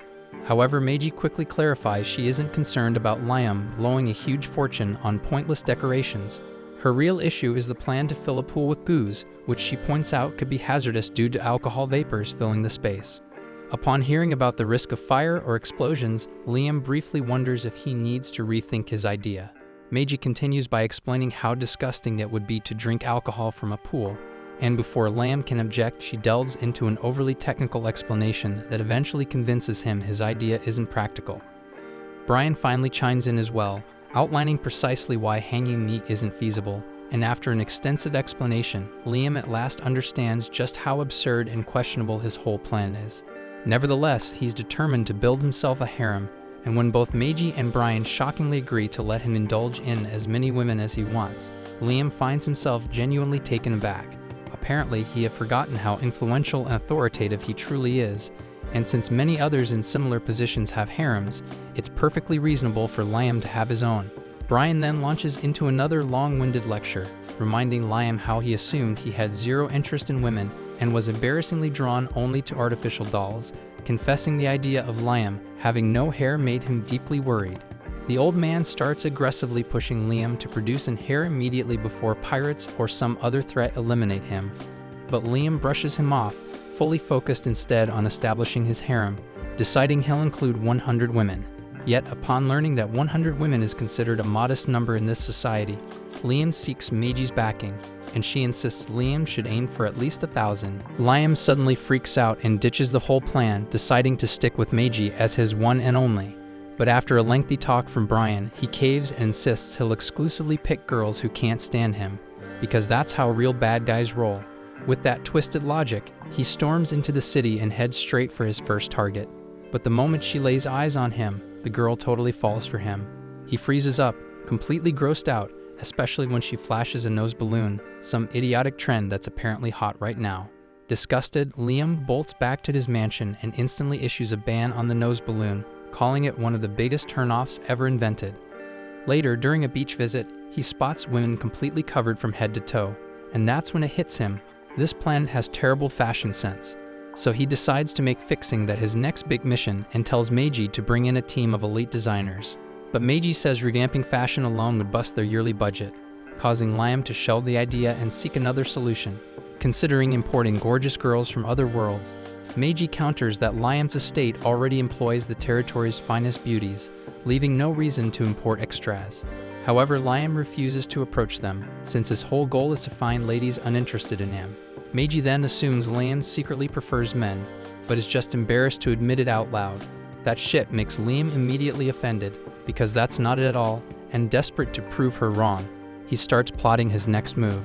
Meanwhile, Christiana, thanks to advanced medical treatment on this planet, returns fully to her natural body.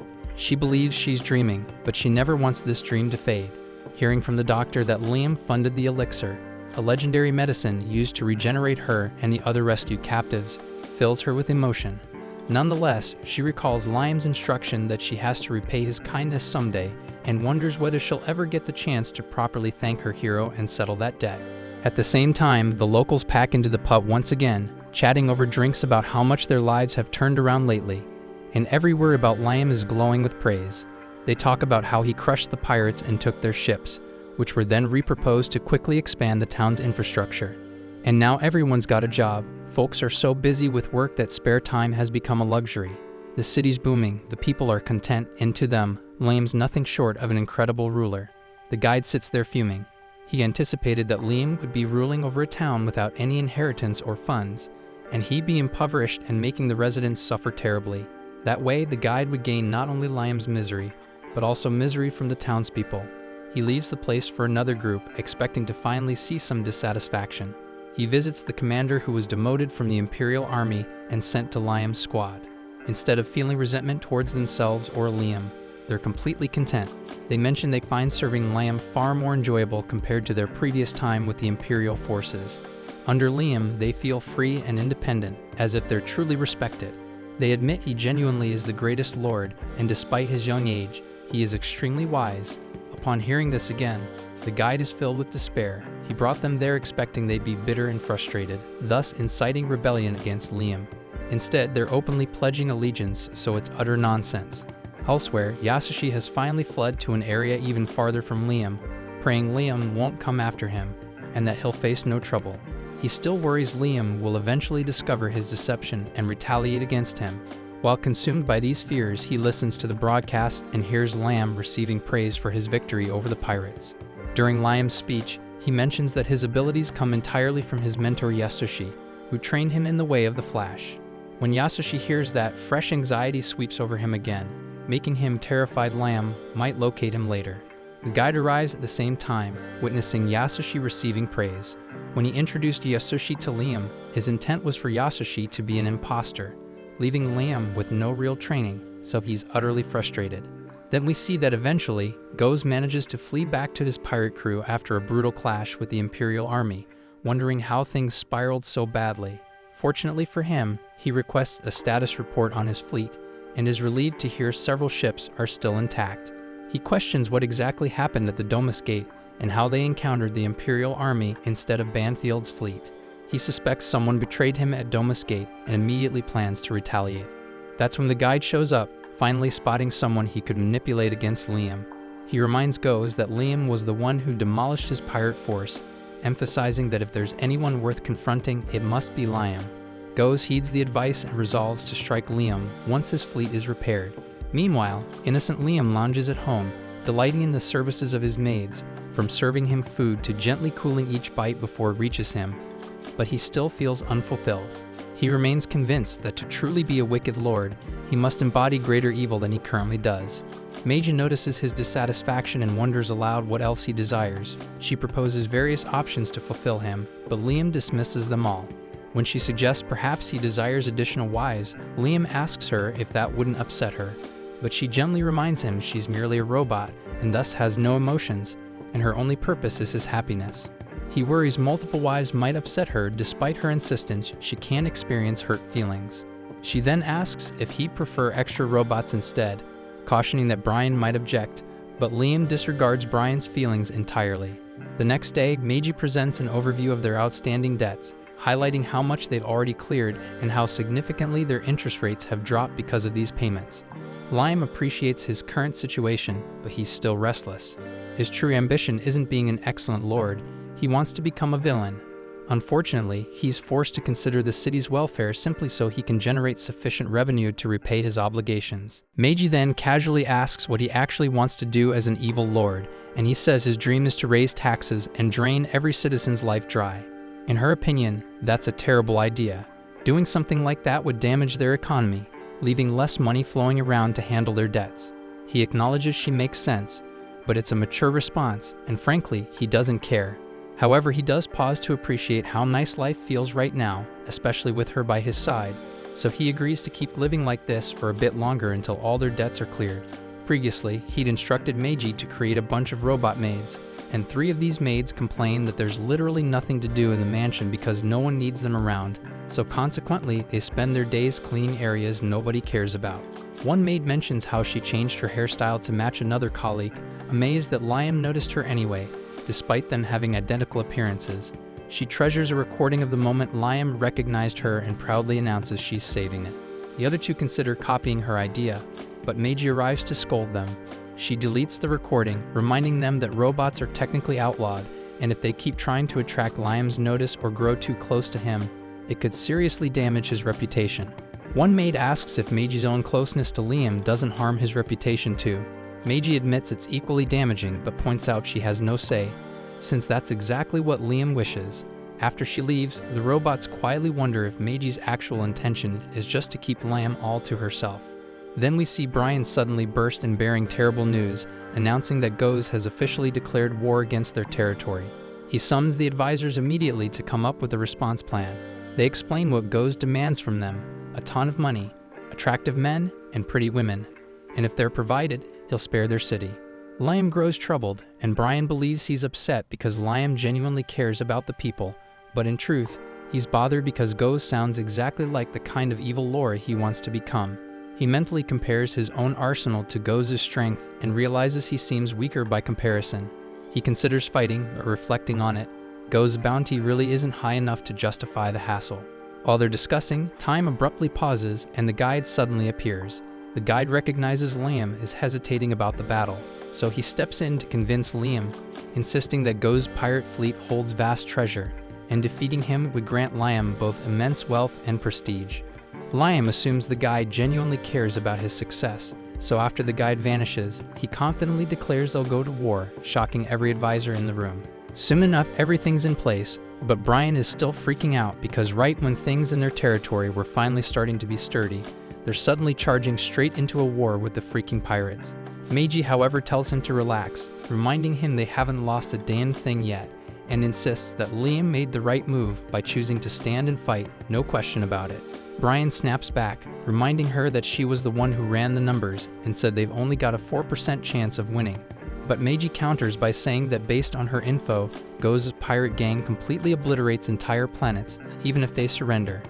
She argues that even a slim 4% chance of victory is better than giving up outright, and Brian laments that Liam should have been born 100 years earlier, because then he would have had enough time to prepare properly to wipe these guys out. Of course, Liam thinks preparation is for wimps and real men put their lives at stake on the battlefield. He eagerly leads his fleet to confront the pirates, thanking them for giving him another opportunity to quickly gain both fortune and glory. Meanwhile, the guide is certain Liam is about to lose badly, and he's hoping Goz turns Liam into one of his pets, so he'll suffer even more. After all, Liam brought this on himself because he's the fool who trusted the guide, even after all the pain and betrayal from his past life. Now the guide is just sitting back, waiting for that trust and gratitude to rot into rage and despair because those are the emotions he feeds on. At the same time, Goz receives word that Liam and his fleet are heading straight towards him, making him incredibly hyped at the chance to utterly crush him. He announces a generous reward for anyone who manages to capture Liam alive, because Goz fully intends to turn Liam into his personal plaything afterward. On Liam's side, his soldiers aren't entirely confident about the upcoming battle, but they still believe in him. Liam, on the other hand, quickly grows bored as 3 whole days pass without any action starting. He complains loudly, wondering why they can't just start firing at each other already, and his crew informs him the war is already underway, though at this stage it's mostly strategic maneuvering. They explain that they're already at a significant disadvantage because of the enemy's superior numbers, but Liam can't grasp how that's even possible before any actual combat has occurred. He points out that they haven't even seen the enemy yet, and the captain informs him that in space, actually seeing enemy ships counts as close-range combat. Liam doesn't care for all this military jargon because he's creating some explosive action, declaring they should just rush straight forward. Right then, their radar alerts him about incoming enemy forces, and the crew quickly confirms 500 hostile ships appearing above their position. Liam wonders aloud why the pirates would bother sending only 500 ships against them. The crew explains to him that these ships seem to be soldiers who surrendered to the pirates and joined their ranks simply to survive. They're expendable pieces sent forward as a distraction, intended to force Liam's fleet into breaking formation. Liam is furious at Goz for treating even his lowest-ranking crew members like disposable pawns, but as soon as the enemy ships attack, Liam swiftly destroys them. But that brief clash opens up a small hole in the defense line, and seizing the opportunity, Goz instructs his fleet to rush forward. Seeing this, Liam's forces begin pulling back, causing Goz to believe they're retreating in fear. His fleet eagerly pursues them, but then the frontline ships unexpectedly collide with mines hidden through magic. The resulting blasts damage the vessels, but Goz isn't concerned given how large his forces are. He commands the frontline ships to clear the rest of the mines by intentionally ramming them, infuriating Liam even further. Shortly thereafter, both sides begin exchanging fire, but Goz's fleet deploys barrier ships to shield themselves. Liam's fleet starts sustaining damage, prompting the army officers to activate a similar barrier around their flagship. Liam demands to know what's going on, and the officers explain they're adopting the enemy's tactics to protect him. However, Liam grows angry, worried about the vanguard, which would remain exposed and vulnerable beyond the barrier. The officer insists that their highest priority is Liam's safety, and they'll gladly sacrifice as many troops as necessary. He tries convincing Liam that if they stick with this strategy and stall the fight, reinforcements from the Imperial Army might arrive. Liam rejects this outright, declaring himself a ruthless lord who takes everything by force and never lets go of what he claims is his. He proclaims that the ships and soldiers battling in the front lines are all his property, and he won't allow anyone to sacrifice what belongs to him without his permission. He demands that none of his troops sacrifice themselves simply to protect him or buy more time, because that's not his way. He announces they will annihilate the pirates immediately, and he'll personally step onto the battlefield to lead his troops. Liam instructs Meiji to ready his mecha armor, and when the military officer tries to protest, Liam swiftly demotes him, appointing Meiji as fleet commander instead. Meiji instantly springs into action, swiftly calculating the optimal plan for victory. She commands all ships to push forward at once, leaving the army officers baffled, but Lion just orders them to obey his maid robot without question, because she's the commander now, and with that, he heads off to gear up for the fight. In the meantime, Meiji takes command, ordering all vessels to charge forward at maximum velocity and follow her instructions closely. The military officers argue it's reckless to let a robot control their fleet, especially since she's pushing their flagship to the front line, but Meiji explains that once Liam joins the battle personally, they no longer have to shield it. Instead, she proposes using it to support Liam directly, since it's the most powerful ship they have, and the senior commanders admire her quick thinking and devotion. They endorse her strategy, and as the fleet accelerates forward, Liam launches into space as well. He then activates a short-distance warp, teleporting directly into the heart of the pirate fleet, and Goz wonders if Liam plans a suicide run to inflict damage by detonating one ship.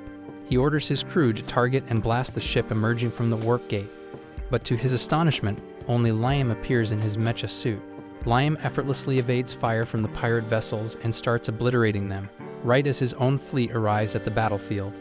They immediately open fire on the pirate ships and deploy their mecha units, prompting Goz to launch his own mecha squad in response. Yet Liam utterly overwhelms them, slicing effortlessly through their ranks and summoning his plasma cannons to bombard the pirate ships. Due to Liam's relentless assault, the pirate formation begins to collapse, and Meiji spots a vulnerability. She commands the fleet to charge directly through the pirate's center, while the mecha units continue battling each other. Liam exhausts the ammunition of his plasma cannons when suddenly a high-ranked pirate knight confronts him. Liam chooses to entertain himself with this fresh adversary who can provide more challenge, and as their blades clash, Liam notices the knight's impressive skill. The pirate knight, equally impressed by Liam's swordplay, asks what school he trained in. Liam proudly declares he's trained in the Way of the Flash, the greatest sword style known, but the pirate knight replies that in all his extensive experience as a warrior, he's never heard of such a technique. Calling the Way of the Flash a sham sword style pushes Liam over the edge, so he unleashes his ultimate strike against the pirate knight, instantly ending him, though immediately regrets it, realizing that if he eliminates his opponents with a single attack, no one will survive to spread legends about how amazing the Way of the Flash truly is. Right then, additional pirate knights encircle him, loudly bragging that for a broke noble, he's incredibly strong. Being called poor immediately enrages Liam, and he releases his special attack once again, annihilating them instantly. He keeps spamming this move, rapidly wiping out dozens of enemy knights, but soon his mecha suit warns him that overuse has severely damaged its right arm. Liam realizes his armor can't handle repeated use of his ultimate technique, just as another wave of enemy knights appears to engage him. They relentlessly strike from every angle, and Liam soon gets cornered after losing all his defenses. His soldiers also start getting overwhelmed, and Meiji's calculations now indicate they have barely a 1% probability of victory. Despite knowing this, Liam keeps desperately fighting with everything he's got, but it isn't enough, and soon he's about to be overwhelmed by the enemy. But just then, backup arrives and the enemy knights behind Liam get destroyed in a single blow. Liam wonders who exactly has entered the fight, and as the explosions subside, he spots Princess Christiana, recently rescued and piloting her mecha knight. Although her rehabilitation hasn't fully concluded, she's eager to repay Liam's kindness by assisting him, and her personal elite squadron is fully behind her. Her unit arrives on the battlefield shortly afterward, and Christiana commands them to eliminate the enemy forces. They immediately start decimating enemy knights and even their ships, and Christiana proves that beneath her attractive exterior, she's a wild maniac who genuinely enjoys wrecking pirates. Liam admires her abilities, yet he doesn't like anyone outshining him, so he retrieves his rocket punch and instead of firing it, he attaches it directly to his mecha, using it as his replacement arm. As soon as he regains control, Liam spots a spaceship fragment and uses his laser to swiftly convert it into an enormous sword. Now equipped with a stronger arm and his gigantic sword, Liam unleashes a far more devastating variant of his special attack at the pirates, destroying their mecha knights and even entire battleships. His single strike completely breaks apart the pirates' formation and leaves them trembling in fear, prompting Meiji to recalculate their victory probability as having risen to 83%. She instructs her fleet to concentrate their assault on a single flank of the enemy fleet, and meanwhile, Liam discards his single-use giant arm. He summons yet another sword and charges directly at Goz's flagship, determined to capture him and spread his fame across the entire universe. Our boy keeps cutting down the pirate knights like it's nothing, casually noting how easy it is to rack up some quick money by cashing in their bounties, while Christiana turns into a full-blown fangirl, vowing to worship him every day with her body and soul. But the second a few pirate knights make the mistake of ambushing her, that starry-eyed devotion flips on a dime. She snaps, going full bloodthirsty maniac, and starts ripping through enemies like a rabid beast on a rampage. Liam isn't even giving her the slightest attention because he's intent on destroying the pirates and getting revenge on the jerks who made his previous existence hell. Just then, Neji alerts him that a new squadron of enemy knights is coming at him from above, and Liam immediately rockets toward them. The pirates fire missiles at him, but Liam deploys the barrier he mastered while enduring Yasoshi's brutal training, deflecting everything. As he continues annihilating the enemy fleet, the soldiers serving under him start feeling deeply moved. They think that if Liam hadn't been born a noble, he'd simply be a normal teenage boy right now. He started out as a poor, indebted noble living in some obscure territory and abandoned by his parents, but he climbed his way up and improved things himself. The soldiers realized they were exiled from the Imperial Army for speaking out against corruption there. But it ended up being lucky for them, because now they serve under a genuinely capable leader. They grow emotional since they've never before seen a nobleman risk his life on the battlefield to protect his own people instead of safely hiding away. Back on the field, Liam closes in on the pirate flagship, but when he tries attacking it, the escort ships activate their defensive barriers and stop his assault. He can't even warp behind the barrier because the pirates have activated a jamming mechanism. Liam grows irritated by this, but Meiji chooses to step in and help. She commands the entire fleet to advance at maximum speed and focus their attacks on the barriers to shatter them. The military leaders broadcast her order to every vessel, and as soon as they're within striking range, all ships open fire on the barriers blocking Liam. The shields crack, and before they can regenerate, the flagship unleashes another volley of energy blasts, obliterating the enemy's shield-generating ships. This opens a breach in the defense, and Liam rapidly pushes forward to capitalize on it.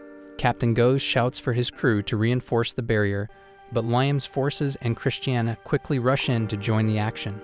By the time the pirates finally fix their shield, Liam has already slipped past, and immediately begins demolishing the pirates on this side as well. Goes is stunned that someone is crushing his men using an outdated mecha knight, but his shock turns to rage once he learns the same mecha was involved in looting his treasure planet. Right then, his aide informs him that Liam's remaining fleet is quickly closing in. Their own mecha knights are now getting overwhelmed by Liam's forces. When asked how to proceed, Goes decides his pride isn't worth risking his life. Even though he hates the idea of the world viewing him as weak, he commands the aide to immediately prepare an escape, instructing him to only alert the senior commanders, leaving everyone else behind as bait. Goes then orders every ship to open fire on the enemy knights without worrying about collateral damage. He demands they destroy all opponents, even if that means firing on their own comrades. But Liam effortlessly evades the attacks and swiftly approaches the main pirate vessel. Goes frantically instructs his aide to warp them away, but Liam reaches the flagship before they can do it. Liam summons his plasma cannon and blasts the ship apart, prompting Goes to rush toward the emergency escape pods. But just as he makes his way there, burning debris falls from the ceiling. Liam shoots down every pirate attempting to flee, committed to showing them exactly who they're dealing with. Just then, Liam's troops show up to support him, and he announces they're going inside to finish the job and capture Goes. The captain warns him it's dangerous because the pirates might self-destruct the ship, but Liam believes that's improbable. To ensure they can't try anything, Liam launches several rocket fists into the air, maneuvering them to rip out the vessel's critical cables, completely disabling it. After that, Liam exits his mecha knight and confidently leads his soldiers aboard the pirate flagship. As they explore the ship, Liam spots some pirates cowering behind a door, and his troops instantly open fire in that direction. They successfully eliminate the pirates who were equipped with specialized stealth suits undetectable by sensors, and Liam is pleased to discover this, as it implies Goes is loaded and all that loot will soon belong to him. He pushes onward through the ship, but suddenly his unit encounters an enemy mercenary team. The mercenary commander taunts him, saying they previously worked for nobles, and Liam has no chance against them. Liam casually approaches them, and instantly, the enemy troops collapse in pieces without anyone even noticing Liam unsheath his blade. His soldiers watch in awe, swiftly overpowering every enemy standing between them and the control room. They defeat all the senior officers there, but Goes' assistant quickly surrenders, claiming he was simply being exploited by Goes. He tells Liam that he can guide him to the treasure vault, though he can't actually unlock it, hoping this might earn him mercy. Liam's curiosity piques, and he instructs his men not to kill the assistant, who begins desperately flattering him, trying to switch sides. He insists he wishes to serve under a powerful noble like Liam now, but a second later, his head drops cleanly onto the floor. Elsewhere, the guide observes everything unfold from afar, absolutely stunned since he never imagined Liam had any real chance of beating the pirates. He becomes worried about the immense gratitude Liam will direct toward him if he succeeds in this fight, something that would surely kill him.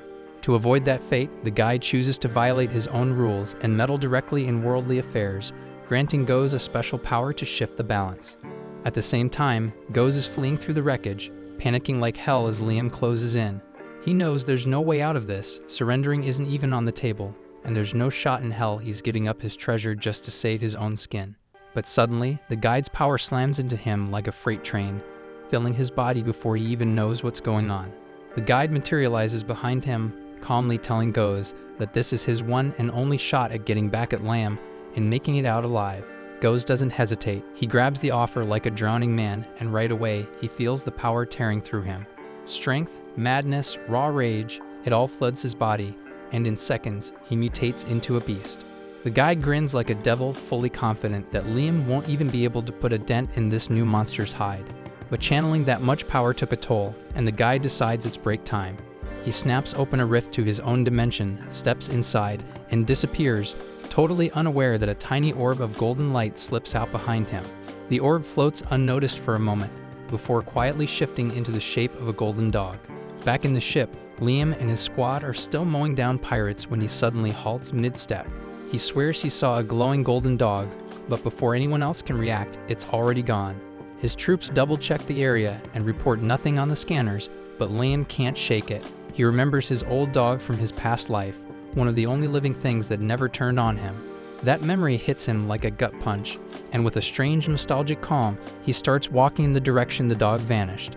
On the way, he spots a glowing golden cube that Goes dropped and grabs it without hesitation, instantly declaring it part of his treasure haul. As he launches into a quick speech about why gold will always be the top-tier treasure, the golden dog flashes into view again, sprinting off, and Liam's instinct kicks in and chases it. The trail leads him to a solid wall, but something doesn't feel right.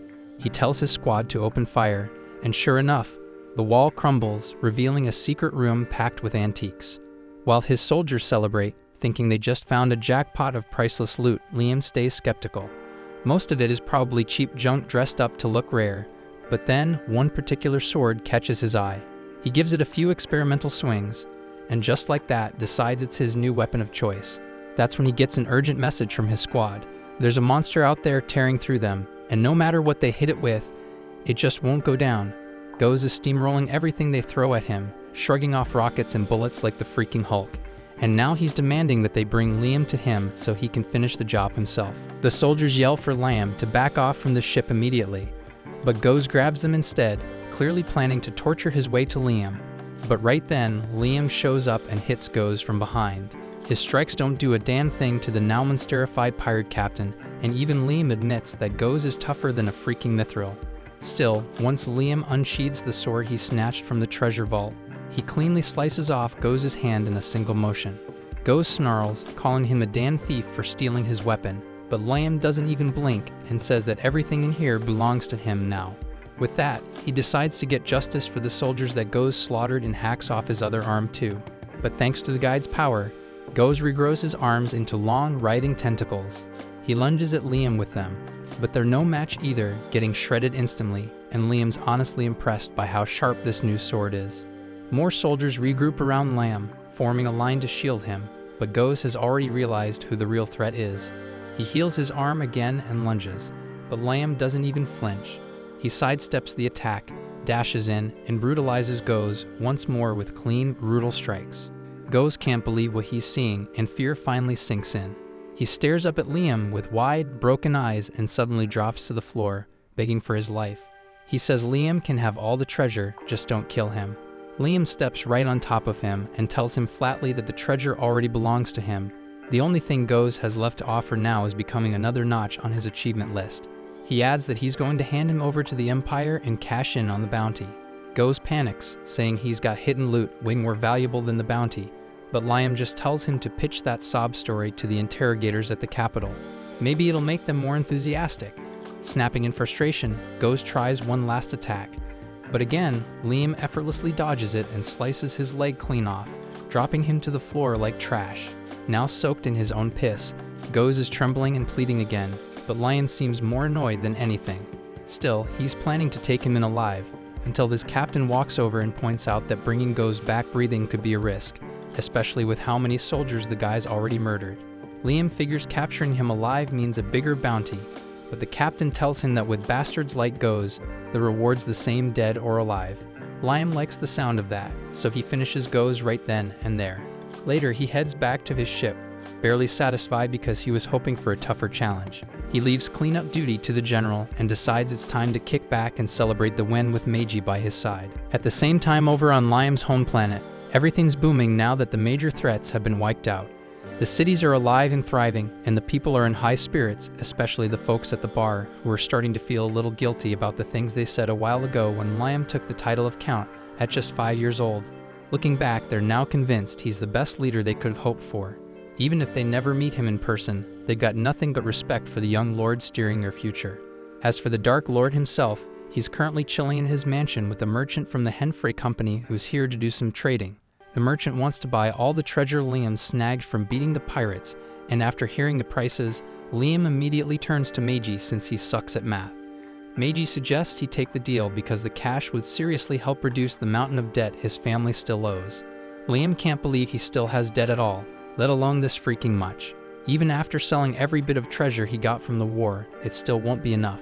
Just then, the merchant speaks up again, reminding Liam about that time he lent him a medical device to treat the victims of Go's experiments. Apparently, the device's creator now wants the clinical trial data from its use. To handle that, Liam summons Christiana, who's finally back to her original knightly form. She immediately shows up, kneels before Liam, and reports that she's fully completed her treatments and officially discharged from the clinic. She starts thanking Liam again for letting her live as a human once more. But before she can continue fawning over him, Liam cuts her off, bluntly stating he has zero interest in her sob story. He explains he only called her here because the merchant needs to confirm the results of her treatment. Maybe understanding a little too damn well, Christiana immediately stands up and starts stripping off her clothes so the merchant can thoroughly inspect her fully restored body. She also drops a flirty hint that as her master, Liam's free to gawk all he wants. Naturally, our Lord of Apathy couldn't care less about actual women, so he tells her to keep the visuals strictly for the merchant.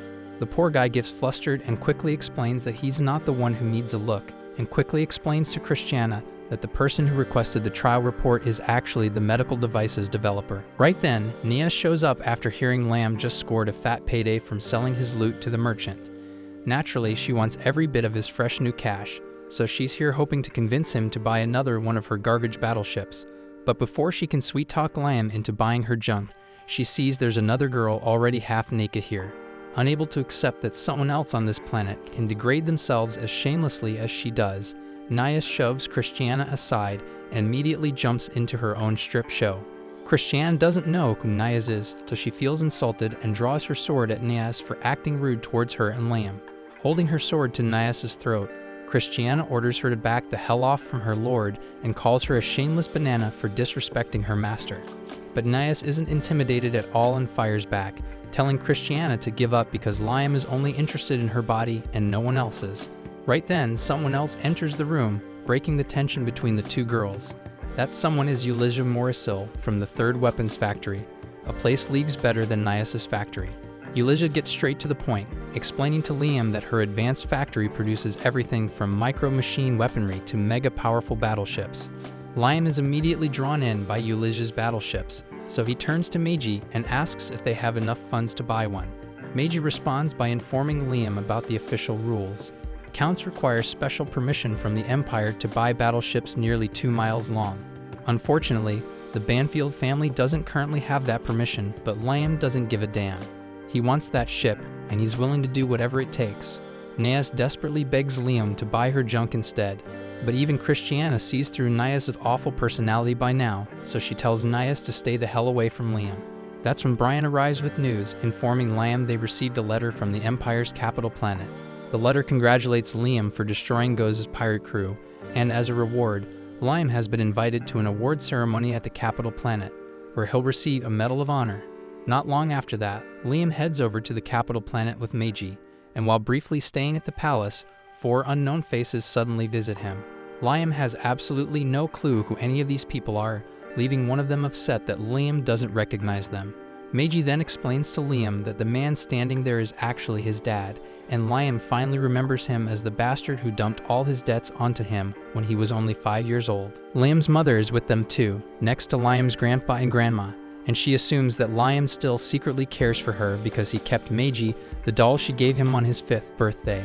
Either way, Liam's mom advises him to hide Meiji away for a bit, since the Empire isn't too fond of AI dolls.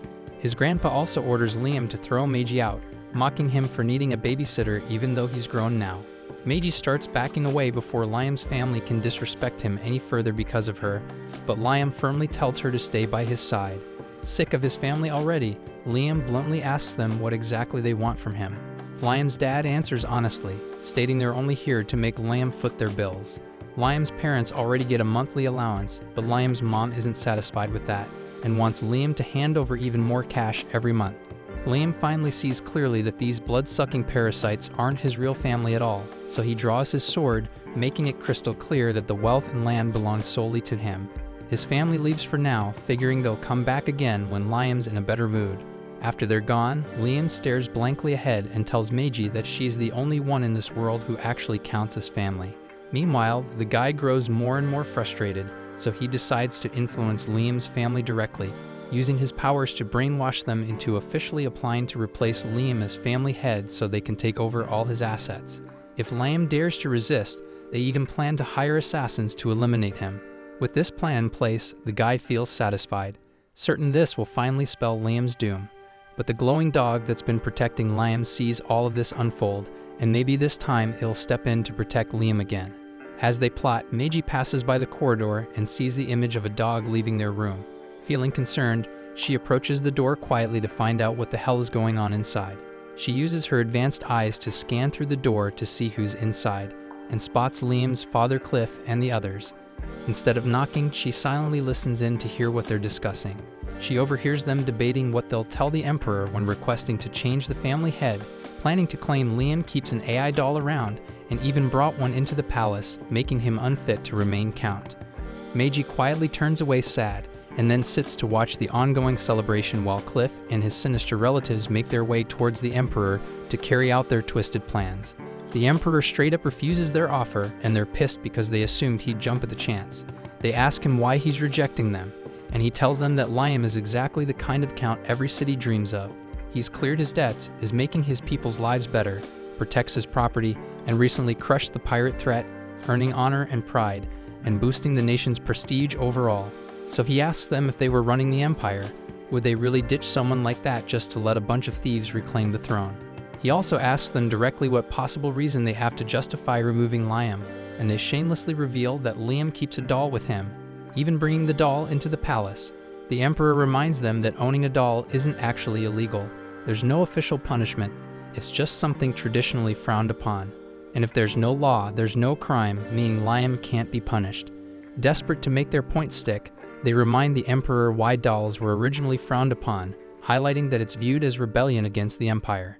The Emperor isn't unaware of that, but having Liam remain as Count is financially beneficial for the Empire, so he reiterates that point clearly.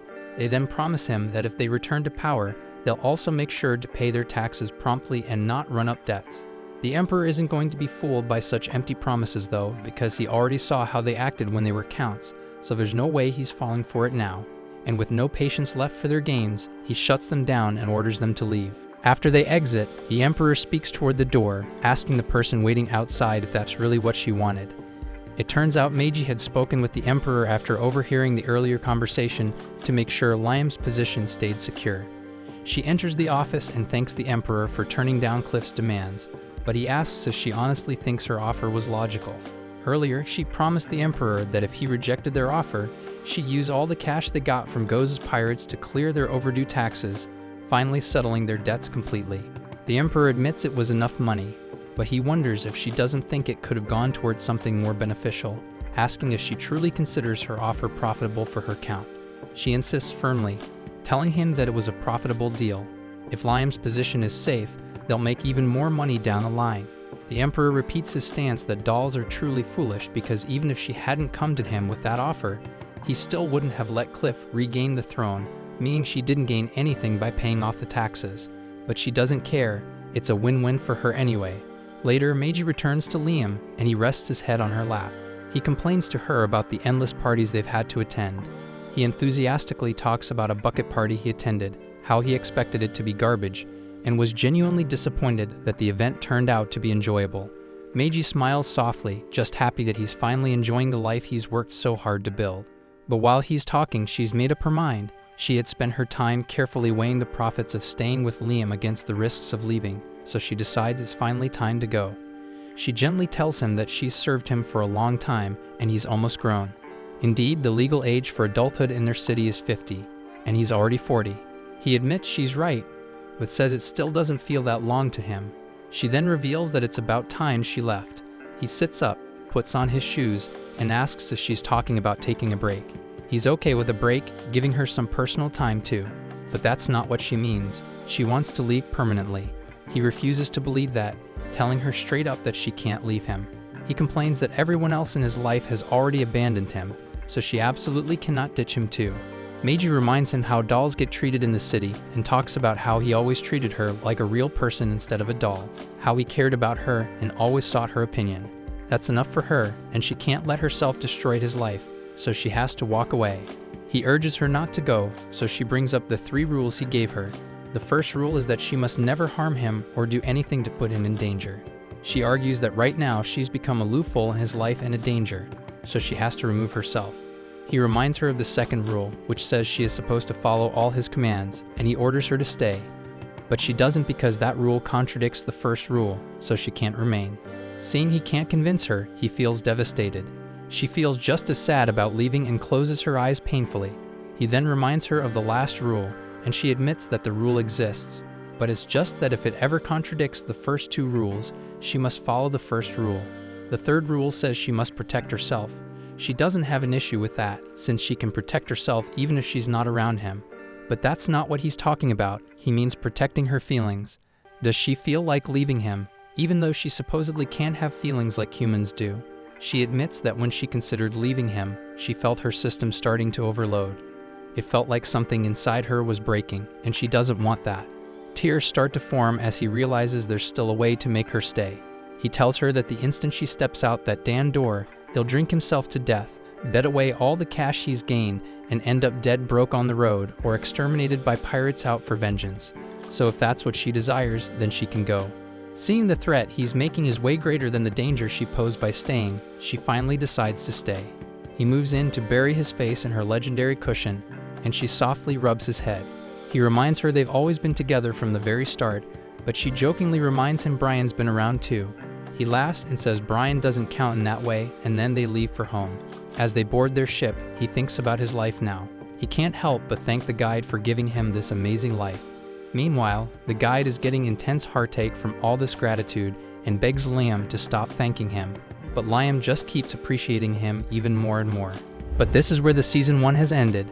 Thanks for watching, and I'll see you soon in the next anime. And remember to like and subscribe to the channel to make me continue.